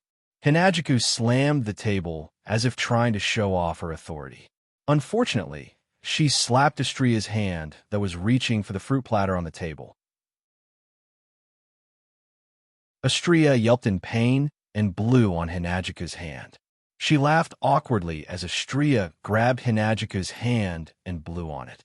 Mikoto helplessly rubbed her forehead as she watched the drama unfold. She looked like she's having a headache, but when she saw Wu Yin sitting there trying to hold back his laughter, she got angry again. You're still laughing? I haven't settled the score with you yet. What do I owe you now? Wu Yin said in a wrong tone. He didn't know what kind of bad luck he had. He thought it was his lucky day when Sis Cannon and Ju-sama gave him benefits at the same time. Who knew he would end up being chased by the Dark Girls? They chased him for 9 whole streets and almost half of School District 7. It's no wonder he became an urban legend. If it wasn't for Ikaros descending from the sky and saving him at the end, the consequences would have been when he thought about the group of Tokuwadai Oyosama that went berserk. He couldn't help but shiver a bit. Seeing him like this, Mikoto became even angrier. How dare you say you owe me something? Mikoto pointed at Wu Yin in anger. Her face turned red as she trembled. You treated me like that in front of so many Tokuwadai juniors, and you dare say you don't owe me anything? Wu Yin was stunned. Is this my fault? You were the one who grabbed my hand and pressed it against your own chest. Thinking along these lines, Wu Yin forgot that it was Mikoto who pressed down, but the one who rubbed down is him. Mikoto's face flushed red. Now, everyone in Tokuwadai already knows that I was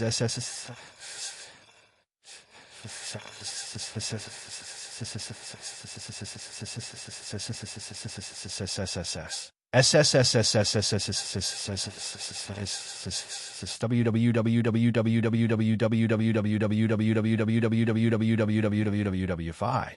Can, I don't want to face those juniors of yours. Now, they use the excuse of protecting Misaka-sama from being approached by scum as an excuse to move around me every day. They even follow me when I go out on the street. If I didn't find a chance to sneak away, I wouldn't be able to come here now. Luckily, you didn't stupidly bring them here. Otherwise, you'll have to wait to collect my corpse. Furthermore, hey Z, that guy, when he saw me being so intimate with you, he actually began to suspect whether or not I've been taken by you. In one night, he ambushed me several tens of times, saying that he wanted to check if I was a virgin.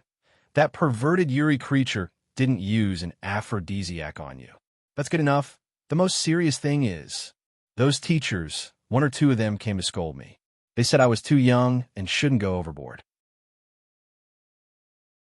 The most ridiculous thing is, they told me to take care of my body. What kind of teachers are they? It's fine if those unreliable teachers came to me. I didn't expect that even the dormitory supervisor came to me. She said it was my business to mess around, but I couldn't break the rules of the dormitory. She didn't allow me to bring anyone over for the night. She said a bunch of dormitory rules until my head started to swell. The dormitory supervisor is mighty. Are you listening to me or not? I heard it. I heard it. Wu Yin quickly said. Sis Cannon was very agitated now. If he angered her, it wouldn't be a big deal for him, but the house he bought with great difficulty would be in trouble. After speaking so much in one go, Mikoto felt her mouth dry up. She took a sip of her drink and panted a few times before turning her head away angrily. Tell me, what should I do now? Wu Yin paused for a second. What do you mean, what should I do? Mikoto slumped on the table weakly and whimpered. My life has been messed up. I can't live in Tokuwadai anymore. If this continues, I'll burn to ashes. Mikoto abruptly lifted her head and yelled at Wu Yin. Come up with an idea for me. This is all your fault. All right, I got it. Wu Yin said helplessly. Why don't you just move in from now on? Mikoto's eyes lit up but quickly dimmed again. Hoo-hoo-hoo. Tokuwadai's rules are very strict. They don't even allow us to spend the night outside, let alone move out. You don't have to worry about that. Wu Yin smiled. I have an idea. You'll be allowed to move in soon. Really? Mikoto looked at Wu Yin suspiciously. Wu Yin nodded in affirmation. Alistair wouldn't mind doing her a small favor. That's great.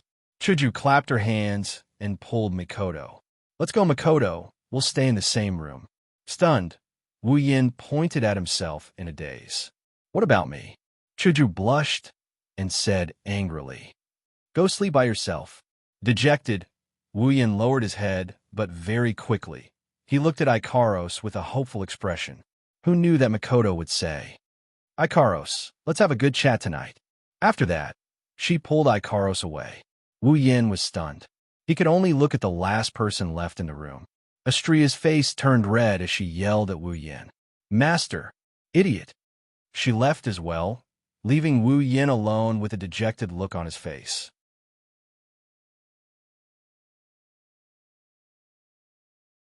Chapter 239. Night, tossing and turning. He tossed and turned on the bed. He tried all sorts of methods to hypnotize himself, but no matter what he did, he just couldn't fall asleep. He was used to having a pillow by his side and playing pop-papa games every night. Now, he was suddenly alone in an empty room. Wu Yin didn't know how many times he had cried in his heart. Clenching his teeth, Wu Yin thought about how there were 4 beautiful girls living under the same roof. 3 of them were his wives, and he was reduced to sleeping alone. Wu Yin wanted to slap himself until he fainted. How about, I just run over and push her down? It's a tempting idea. Wu Yin has done this many times before, but in the past he would only do 2p at most. Now there are 3 of them. Even if he wants to fly with 3 of them at the same time, the thought of flying with 3 of them made his heart itch. But when he remembered that Railgun is still mad at him, he gave up on this tempting idea. After an unknown amount of time, Wu Yin finally felt a little sleepy. His eyelids fluttered, and he finally closed them slowly and fell asleep. So much so that Wu Yin didn't even hear the mechanical voice that sounded like an ancient well. That night, Wu Yin didn't sleep well. Even in his dreams, he felt a little half awake. His whole body was itchy, and he tossed and turned unconsciously. He was sleeping, but he didn't feel like sleeping at all. He felt uncomfortable all over. Towards the end, he felt extremely stuffy in his chest. An unprecedented pressure spread from his chest to his whole body, causing Wu Yin to frown the whole night. This feeling tortured Wu Yin for the whole night. Wu Yin was so depressed that even the sun was shining on his butt. Wu Yin was so tired that he didn't want to get up from the bed.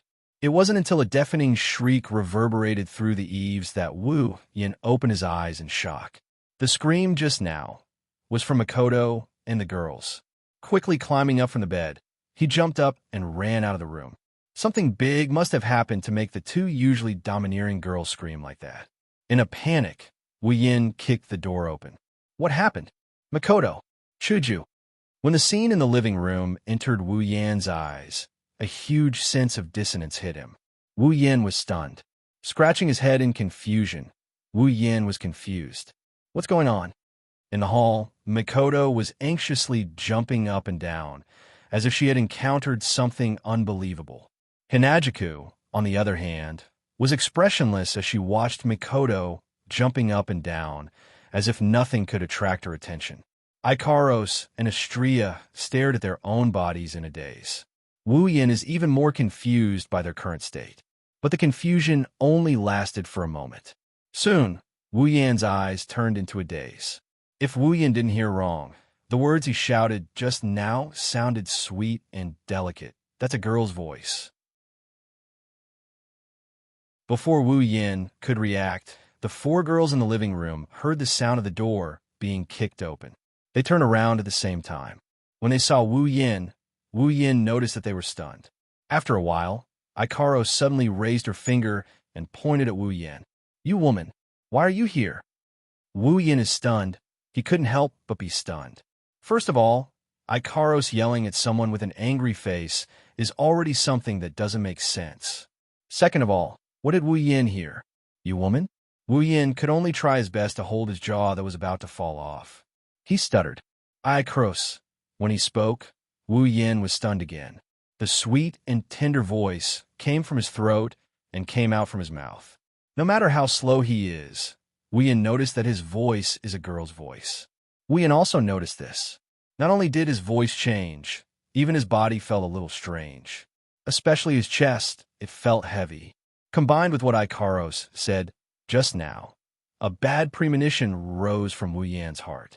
He reflexively looked at his chest. A pair of voluptuous breasts that covered his lower body entered his vision. As Wu Yin lowered his head, bright golden bangs and slightly messy blonde hair appeared in Wu Yan's vision. Taking a few light breaths, he looked at the four girls and his own body that is even more out of place. He raised his head and looked at the sky. In other words, Makoto became Ikaros. Ikaros became Chuju, Chuju became Astria, and Astria became Makoto. Is that it? A blond man with huge breasts sat in the middle of the hall. Sitting in the middle of the hall, he glanced at the four girls surrounding him and sighed. When they heard Wu Yan's words, the four girls nodded in unison. Then Ikaros, no, Makoto, who was using Ikaros' body, gave Wu Yin an annoyed look. Then, you turned into that annoying woman. Wu Yin sighed again. He wanted to cry, but no tears came out.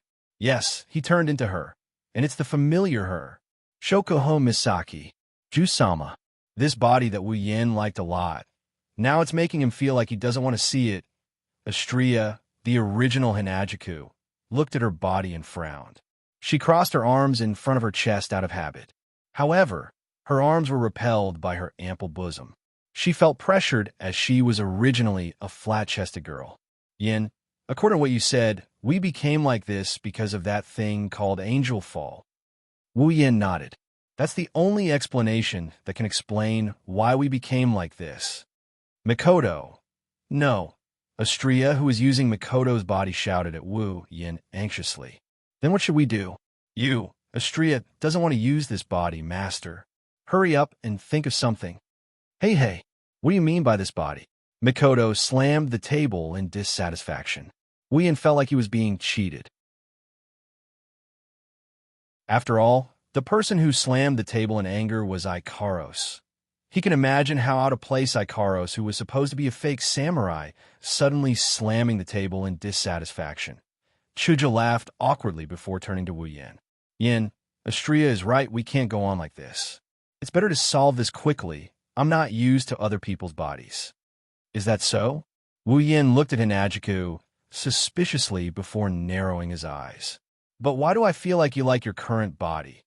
Everyone in the room turned to look at Chuju. Chuju's expression stiffened and she awkwardly averted her gaze. No, don't stare. Wu Yin, Mikoto, Astria, Ikaros. Chuju got angry when she saw their faces, saying, I don't believe you. She pointed at Mikoto. Mikoto, don't you like your current body too? Don't spout nonsense. Mikoto quickly refuted. I didn't. However, the more he spoke, the weaker his voice became. The more he spoke, the more guilty he felt. Wu Yin could only helplessly shake his head. It's understandable, since Kanon and Kaisha-sama's bodies are a pain in their hearts. Now that they have a chance to use such a voluptuous body, it would be strange if they weren't happy. In any case, let's think of a way to solve this fallen angel problem. Wu Yin decisively said, there should be people from a mage faction working on fallen angel right now. Even though we can wait for them to solve it, it's a bit unreliable. It's better if we do it ourselves. Chuju, Mikoto, Ikaros, and Astria nodded in unison.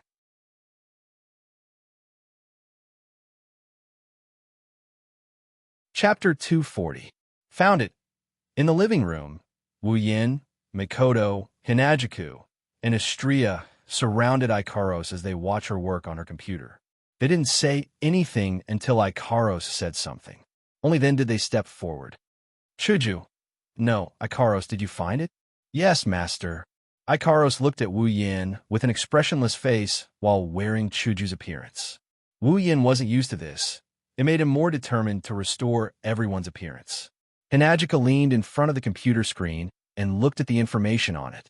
She asked curiously, Yin, why are you investigating this address? Is it related to Angel Fall?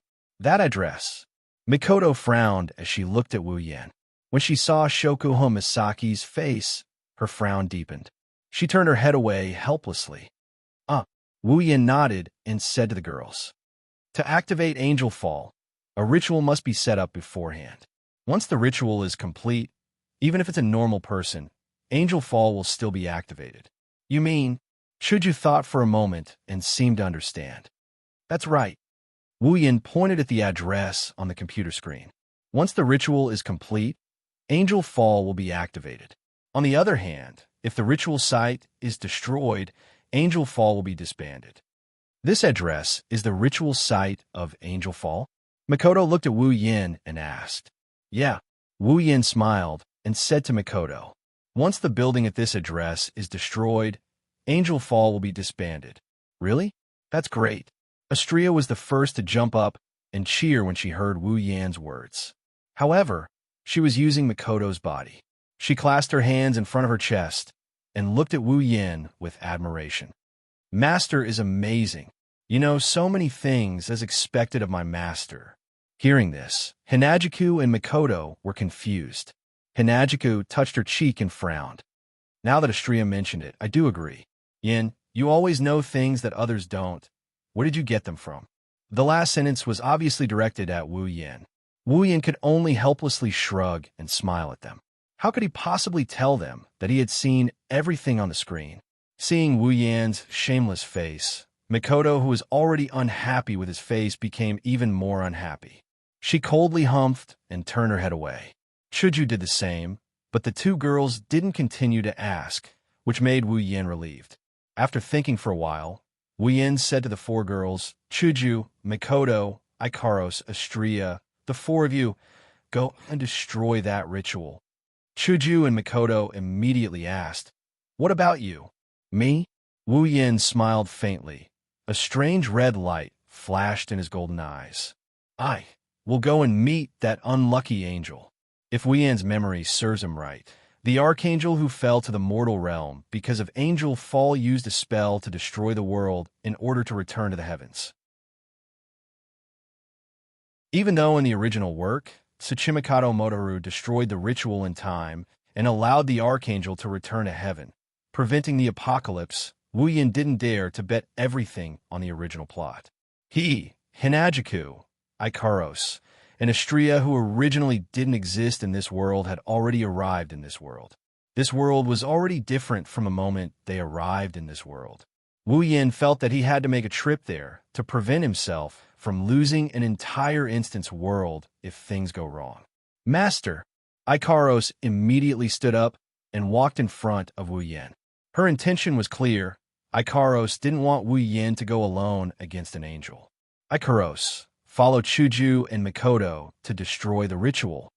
Looking at Ikaros' expressionless yet pitiful face, Wu Yin felt weird, but he still raised his hand and patted Ikaros' head.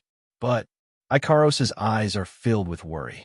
Protecting her master's safety is the most basic duty of an angel, but she can't remember how long it's been since the last time she was by her master's side in a battle. Seeing the faint sadness in Ikaros' eyes, Wu Yin felt his heartache. This girl who puts him at the center of everything. No matter how much he protects her, he feels like he owes her a lot. After patting Ikaros' head, under the shocked gazes of Mikoto, Chuju, and Astrea, Wu Yin kissed the corner of Ikaros' lips and smiled at the stunned Ikaros. Be a good girl. Ikaros stared blankly at the beautiful girl who kissed her and stood in front of her. She had a strange feeling in her heart. In the end, thousands of words turned into one sentence. Yes, master. Actually, Ikaros didn't know that the strange feeling in her heart was called scam. Chuju and Mikoto's mouths twitched as they looked at the two, who suddenly fell into a pink atmosphere. They felt like thousands of grass mud horses were running through their hearts, even though they know the two in front of them are a real couple. But at least in the eyes of the people here, the scene in front of them is very eerie, especially Hinajuku. When she saw her body being kissed by a very beautiful girl, her heart was in a mess, and she could only scream madly. Don't mess around with other people's bodies. Walking on the streets of Academy City, Wu Yin helplessly stopped in his tracks. Even though his body is Jusama's, Wu Yin couldn't help but feel a sense of pain in his balls. As expected of an exercise idiot, after walking for less than 10 minutes, he has to stop and rest for 5 minutes. How did he manage to cultivate this body? Realizing that if he continues walking like this, the Armageddon might be activated before he arrives, Wu Yin decisively gave up. He casually turned off the electromagnetic barrier on his body and picked up his phone. He didn't even dial the number. He directly spoke into the phone. Alistair, I know you can hear me. After a moment of silence, a voice came from the other side of the phone. What do you need me to do? Very straightforward and concise, very much like Alistair's style. However, Wu Yin had a strange expression on his face. He forced himself to hold back the laughter that was about to come out of his mouth. His face turned red from holding back his laughter. This was because on the other side of the phone, Alistair's voice no longer sounded like a machine. Instead, it sounded very cute and tender, like a cute Loli's voice. Even though he didn't know what Alistair looked like, Wu Yin couldn't help but imagine a cute Loli with an expressionless face hanging upside down in a culture tank filled with liquid at this time. Wu Yin finally realized that even a demon god like Alistair would be affected by angel fall. No matter how strong Alistair is, he's still just a human. Even Wu Yin, who has the system and is now a primogenitor, was affected. There's no way Alistair wouldn't be affected by the Archangel's power.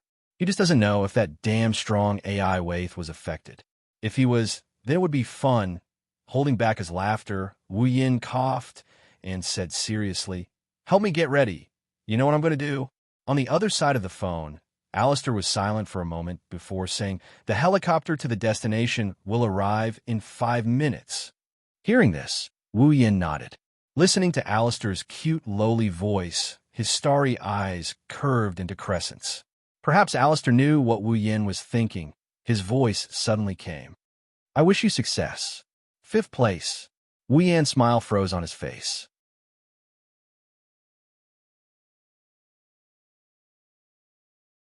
Chapter 241. Sitting on the helicopter, Wu Yin looked at the little Shota in the pilot's seat and told himself that he shouldn't take it to heart. The one who cares about the details is Sheruno. Even though Alistair's efficiency is very good and the strength of the driver is very solid, allowing Wu Yin to rush towards the beach where the Archangel's power of God will descend at the fastest speed possible. However, the series of actions with the 4 girls at home has already delayed a lot of time. At this moment, the sun is about to set. Wu Yin doesn't know when the Archangel's power of God will activate the world extinguishing technique. Therefore, Wu Yin can only tell himself that he has to hurry. From time to time, Wu Yin would raise his head to look at the sky to make sure that the world extinguishing technique has yet to appear. Only then did he slow down. However, the silent sky didn't last for long. Soon, a magic formation that covered the entire sky and emitted a terrifying aura of destruction extended from the other side of the sky at a speed visible to the naked eye. In less than a second, it covered the entire sky in Wu Yan's line of sight.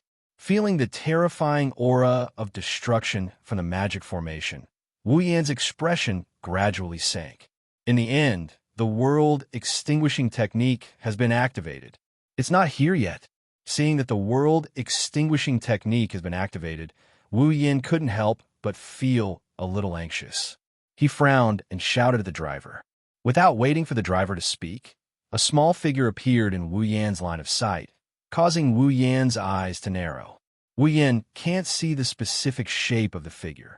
However, Wu Yin can clearly see the huge icicle wings on her back that look like spider legs. Archangel, power of God. Under the huge icicle wings, the Archangel's body is like a tiny dot. With the support of the wings, she stopped in midair. Under the huge wings and magic formation, 3 familiar figures that he met for the first time appeared in Wu Yan's line of sight, 2 men and 1 woman. One of the men was old and the other was young. The old man looked somewhat similar to the young man. He had a beard on his chin and looked quite mature. The young man had a hedgehog head. His face was full of misfortune and poverty. People who saw him couldn't help but feel pity for him. They also wanted to step on his face a couple of times. Kamiju Kitsuya, Kamiju Toma. Seeing these 2 people, Wu Yin automatically ignored Kamiju Kitsuya and directly looked at Kamiju Toma, the main character of the original work. The first time he saw Kamiju Toma, Wu Yin had the urge to kill him. This urge is the same as when he went on dates with Jusama or Mikoto and the other girls. It's the same kind of urge that those who were jealous of him would have when he went on a date with Jusama or Mikoto. It's an impulse that all men will have when they face a winner in life. Although the Crystal Palace of seducing girls had almost been emptied by him, seducing girls was still a winner in life. Just indicia alone is enough to make countless Lulicons burn him to death. As for the remaining woman, Wu Yin, who was still in the helicopter and could only roughly see her appearance, his eyes lit up. She was wearing a t-shirt that was tied up at the waist and a pair of jeans. The jeans were cut off from the bottom of her left thigh, giving her a very sexy look. Her long black hair was tied up into a ponytail and hung down to her waist. She had a tall and slender figure and fair skin. In her hand was a knife that was very similar to Feifei's night elf. A beauty, a 100% beauty. Even though Wu Yin, who was surrounded by all kinds of outstanding beauties every day and has already trained his taste to a certain extent, he couldn't help but secretly admire her beauty, soul-rending fire weave. He was a magician from the Church of Necessary Evil, a British Puritan religion, and one of the top 5 magicians in London. One of the only 20 saints in the world, the former Pope of the Forsaken Cross, able to use part of the power of the God's child. A super strong fighter with heart, technique, and physique. These information that he saw on the screen automatically rolled through Wu Yan's mind. Wu Yan's gaze towards Kanzaki Kaori became more serious. In Wu Yan's eyes, Kanzaki Kaori is indeed worthy of such powerful information. Kanzaki Kaori, level 72, impressive. Kanzaki Kaori is a tier 8 fighter.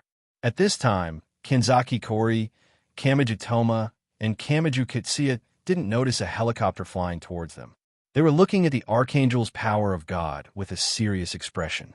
Kanzaki Kaori looked at the Archangel's power of God and then at the huge magic formation in the sky and gritted her teeth. Lowering her head, Kanzaki Kori said in a deep voice, "A rain of rockets that once destroyed a fallen civilization." Looking at the Archangel's power of God, Kanzaki Kori said in a loud voice, "Just a return to heaven, such a goal. The power of God. You intend to destroy this entire world?" Hearing this, Kamiju Toma's body trembled. His unlucky face with a dark aura gradually became serious, and his hand that was holding the girl's hand clenched tightly. Destroy the world? Don't joke around. Kamiju Toma. Kanzaki Kori's eyes focused on Kamiju Toma. Do you intend to interfere? The opponent is an angel. Even if you have fantasy killer, the next level of battle isn't something an ordinary human like you can interfere. Kamiju Toma clenched his teeth and said unwillingly, "Do you want me to watch this world be destroyed?" Kanzaki Kaori was silent, but Kamiju Katsuya suddenly screamed on the side. A girl fell from the sky. Kamiju Toma's righteous face suddenly collapsed. He looked at his father and shouted crazily, "I'm talking to you." This is a very dangerous time. Are you still thinking about something as unrealistic as a beauty falling from the sky? On the other hand, Shunja Hiri was stunned when she looked up. No, there really is a girl falling from the sky. At this time, Kamiju Toma finally saw a golden-haired super beauty falling from the sky. He was instantly dumbfounded. He didn't know if it was because there really was a girl falling from the sky or because the other party was very beautiful. After regaining his senses, Kamiju Toma realized that the girl was in free fall. He hurriedly yelled danger at the girl falling from the sky. Then, he reached out his fantasy killer, or in other words, his hand to grab the girl in the sky. Using the word grab is not wrong, because Kamiju Toma's hand, who knows if it's intentional or not, was aimed at the girl's chest. Of course, the hand didn't know that the girl in the sky, although the body is a girl, inside, there's a real man's heart. This so-called girl falling from the sky is Wu Yin, who came to the scene, directly jumped down from the helicopter after sending the driver away. Looking at the hand that's reaching out towards him, Wu Yin's expression turned awkward. No wonder they're called the hand that's trying to pick up girls. They even dare to reach out to someone they just met for the first time. And with such precision, too. At this moment, Wu Yin didn't plan to do free fall anymore. He turned his body, and under the shocked eyes of the girl and two boys, suddenly became light, and then directly floated in the air. Kamiju Toma stared blankly at the beautiful girl floating in the air, muttering, "The girl flew." Kamiju Toma heard Kamiju Toma's words and nodded dumbly. Looking at the old and young pair, Kanzaki Kaori was angry. "What time is it now? You guys are still playing." She shouted at the two unreliable guys, making them tremble in fear. Kanzaki Kaori also looked at Wu Yin floating in the air and shouted, "Over there, unrelated personnel, please leave this place quickly. This place will become very dangerous." Hearing this, Wu Yin smiled faintly, but didn't immediately answer Kanzaki Kaori. Instead, he looked at Archangel God Strength. A light flashed in his eyes, his face serious to the extreme. God Strength, level 75.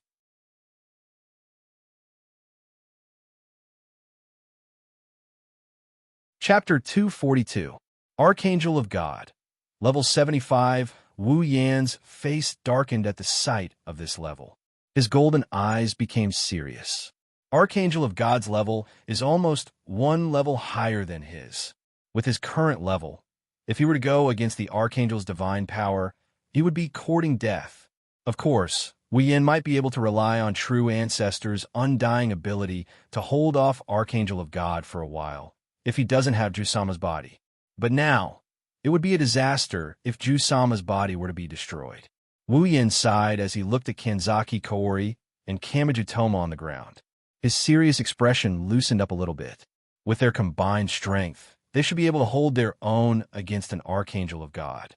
Kanzaki Kaori, level 72. Kamiju Toma, level 10. Seeing Kamiju Toma's level, Wu Yin almost fell from the sky. Helplessness in his heart. This girl's hands are really useless. But Wu Yin also knows that Kamiju Toma's level may be low, but that doesn't mean he's weak. His level may be pitifully low, but with that cheating fantasy killer, levels and whatnot aren't that important. As for Kanzaki Kaori, Wu Yin can sense that she's far from being level 72. But once she uses her sage ability and activates her holy mark, she'll be able to hold her own against an archangel of God, even if she doesn't have a helper. Wu Yin was thinking to himself in the sky. Kanzaki Kaori thought he was scared stiff by the angel's appearance, so she quickly yelled again. "Hurry up and leave this place. It's dangerous here." Hearing Kanzaki Kaori shout, Wu Yin had no choice but to stop his train of thought. He looked up at the Armageddon in the sky, and his starry eyes narrowed.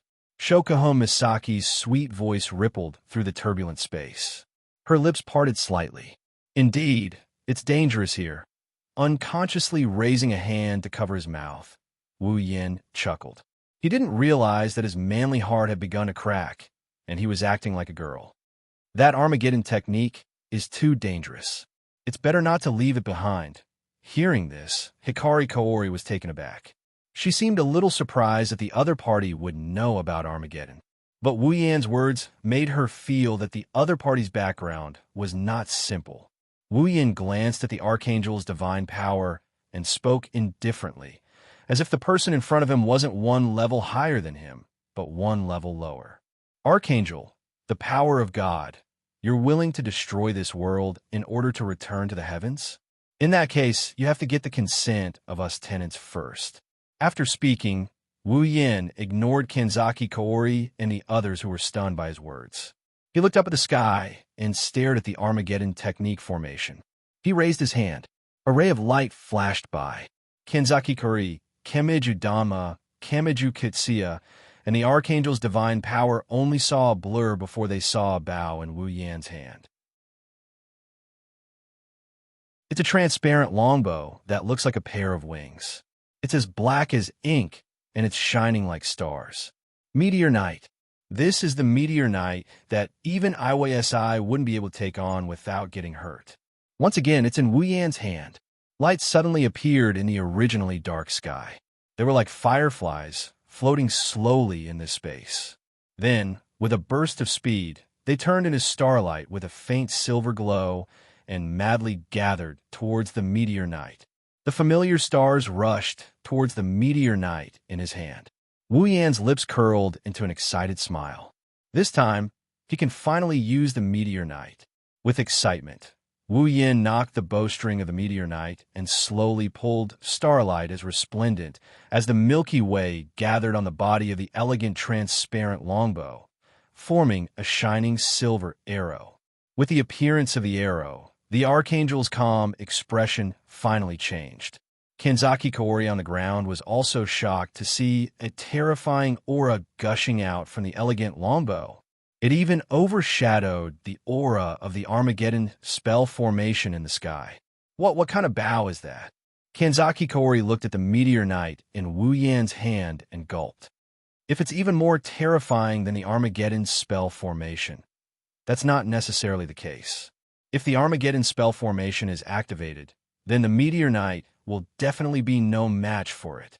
It's only now that the Armageddon spell formation still needs a lot of time to prepare. The Meteor Knight is only slightly stronger than the Armageddon spell formation. The stars are circling around Wu Yin and the Meteor Knight like meteors in the night sky. At this moment, Wu Yin with Shokuho Misaki's body is like a goddess under the moonlight, very moving. Even Kanzaki Kaori, who was shocked by the might of the Meteor Knight, couldn't help but be a little dazed, let alone Kanzaki Kaori, who was shocked by the might of the Meteor Knight. The Archangel seems to be stunned by the Meteor Knight. She stared blankly at Wu Yin, who is aiming at the Armageddon spell formation in the sky. For a moment, she forgot to react.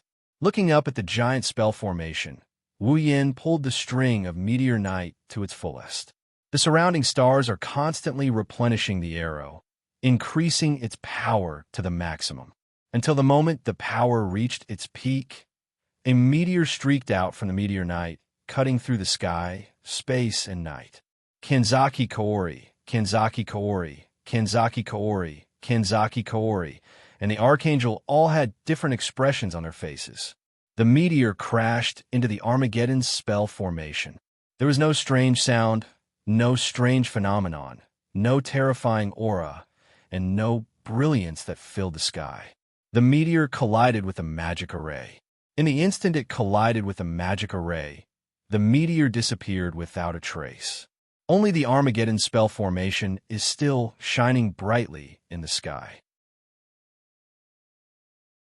It's as if everything that just happened was just an illusion. After a long time, under Kanzaki Kaori's stunned gaze, the Armageddon spell formation in the sky suddenly cracked. Along with this crisp cracking sound, the Armageddon spell formation in the sky started to emit continuous cracking sounds, and then countless cracks appeared on the Armageddon spell formation as if it was glass that had been shattered. In the end, with a loud clang, the magic array that covered the sky turned into fragments and disappeared. Wu Yin put down meteor shower, as if he just did something not worth mentioning. Wu Yin bathed in the light of the Armageddon magic formation. Kanzaki Kaori's heart was deeply shaken. Wu Yin's heart was deeply shaken. That bow, that meteor, everyone was immersed in that beautiful scene for a long time, unable to extricate themselves. What kind of person was she? Kanzaki Kaori stared at Wu Yin, who was floating in the sky. Her shock turned into seriousness and curiosity. Of course, she's looking at the meteor shower in Wu Yin's hand. As a saint of the magic faction, Kanzaki Kaori has never heard of any spiritual equipment that can shatter a Armageddon spell formation. Even the spiritual equipment left behind by God Jehovah is the same. With such a terrifying weapon, Kanzaki Kaori could foresee that the Church of Necessary Evil's cute bishop would have sleepless nights if the other party was a hostile faction. As for her curiosity, of course, she's curious about Wu Yin himself. Just who is she? A magician? An ability user? A free agent? Or a subordinate faction? All of these mysteries made Kanzaki Kaori unable to react. Of course, the Archangel God's power is an exception. You're tuning into the Warrior Lore YouTube channel. Don't forget to subscribe and join us on this journey to catch the most captivating stories.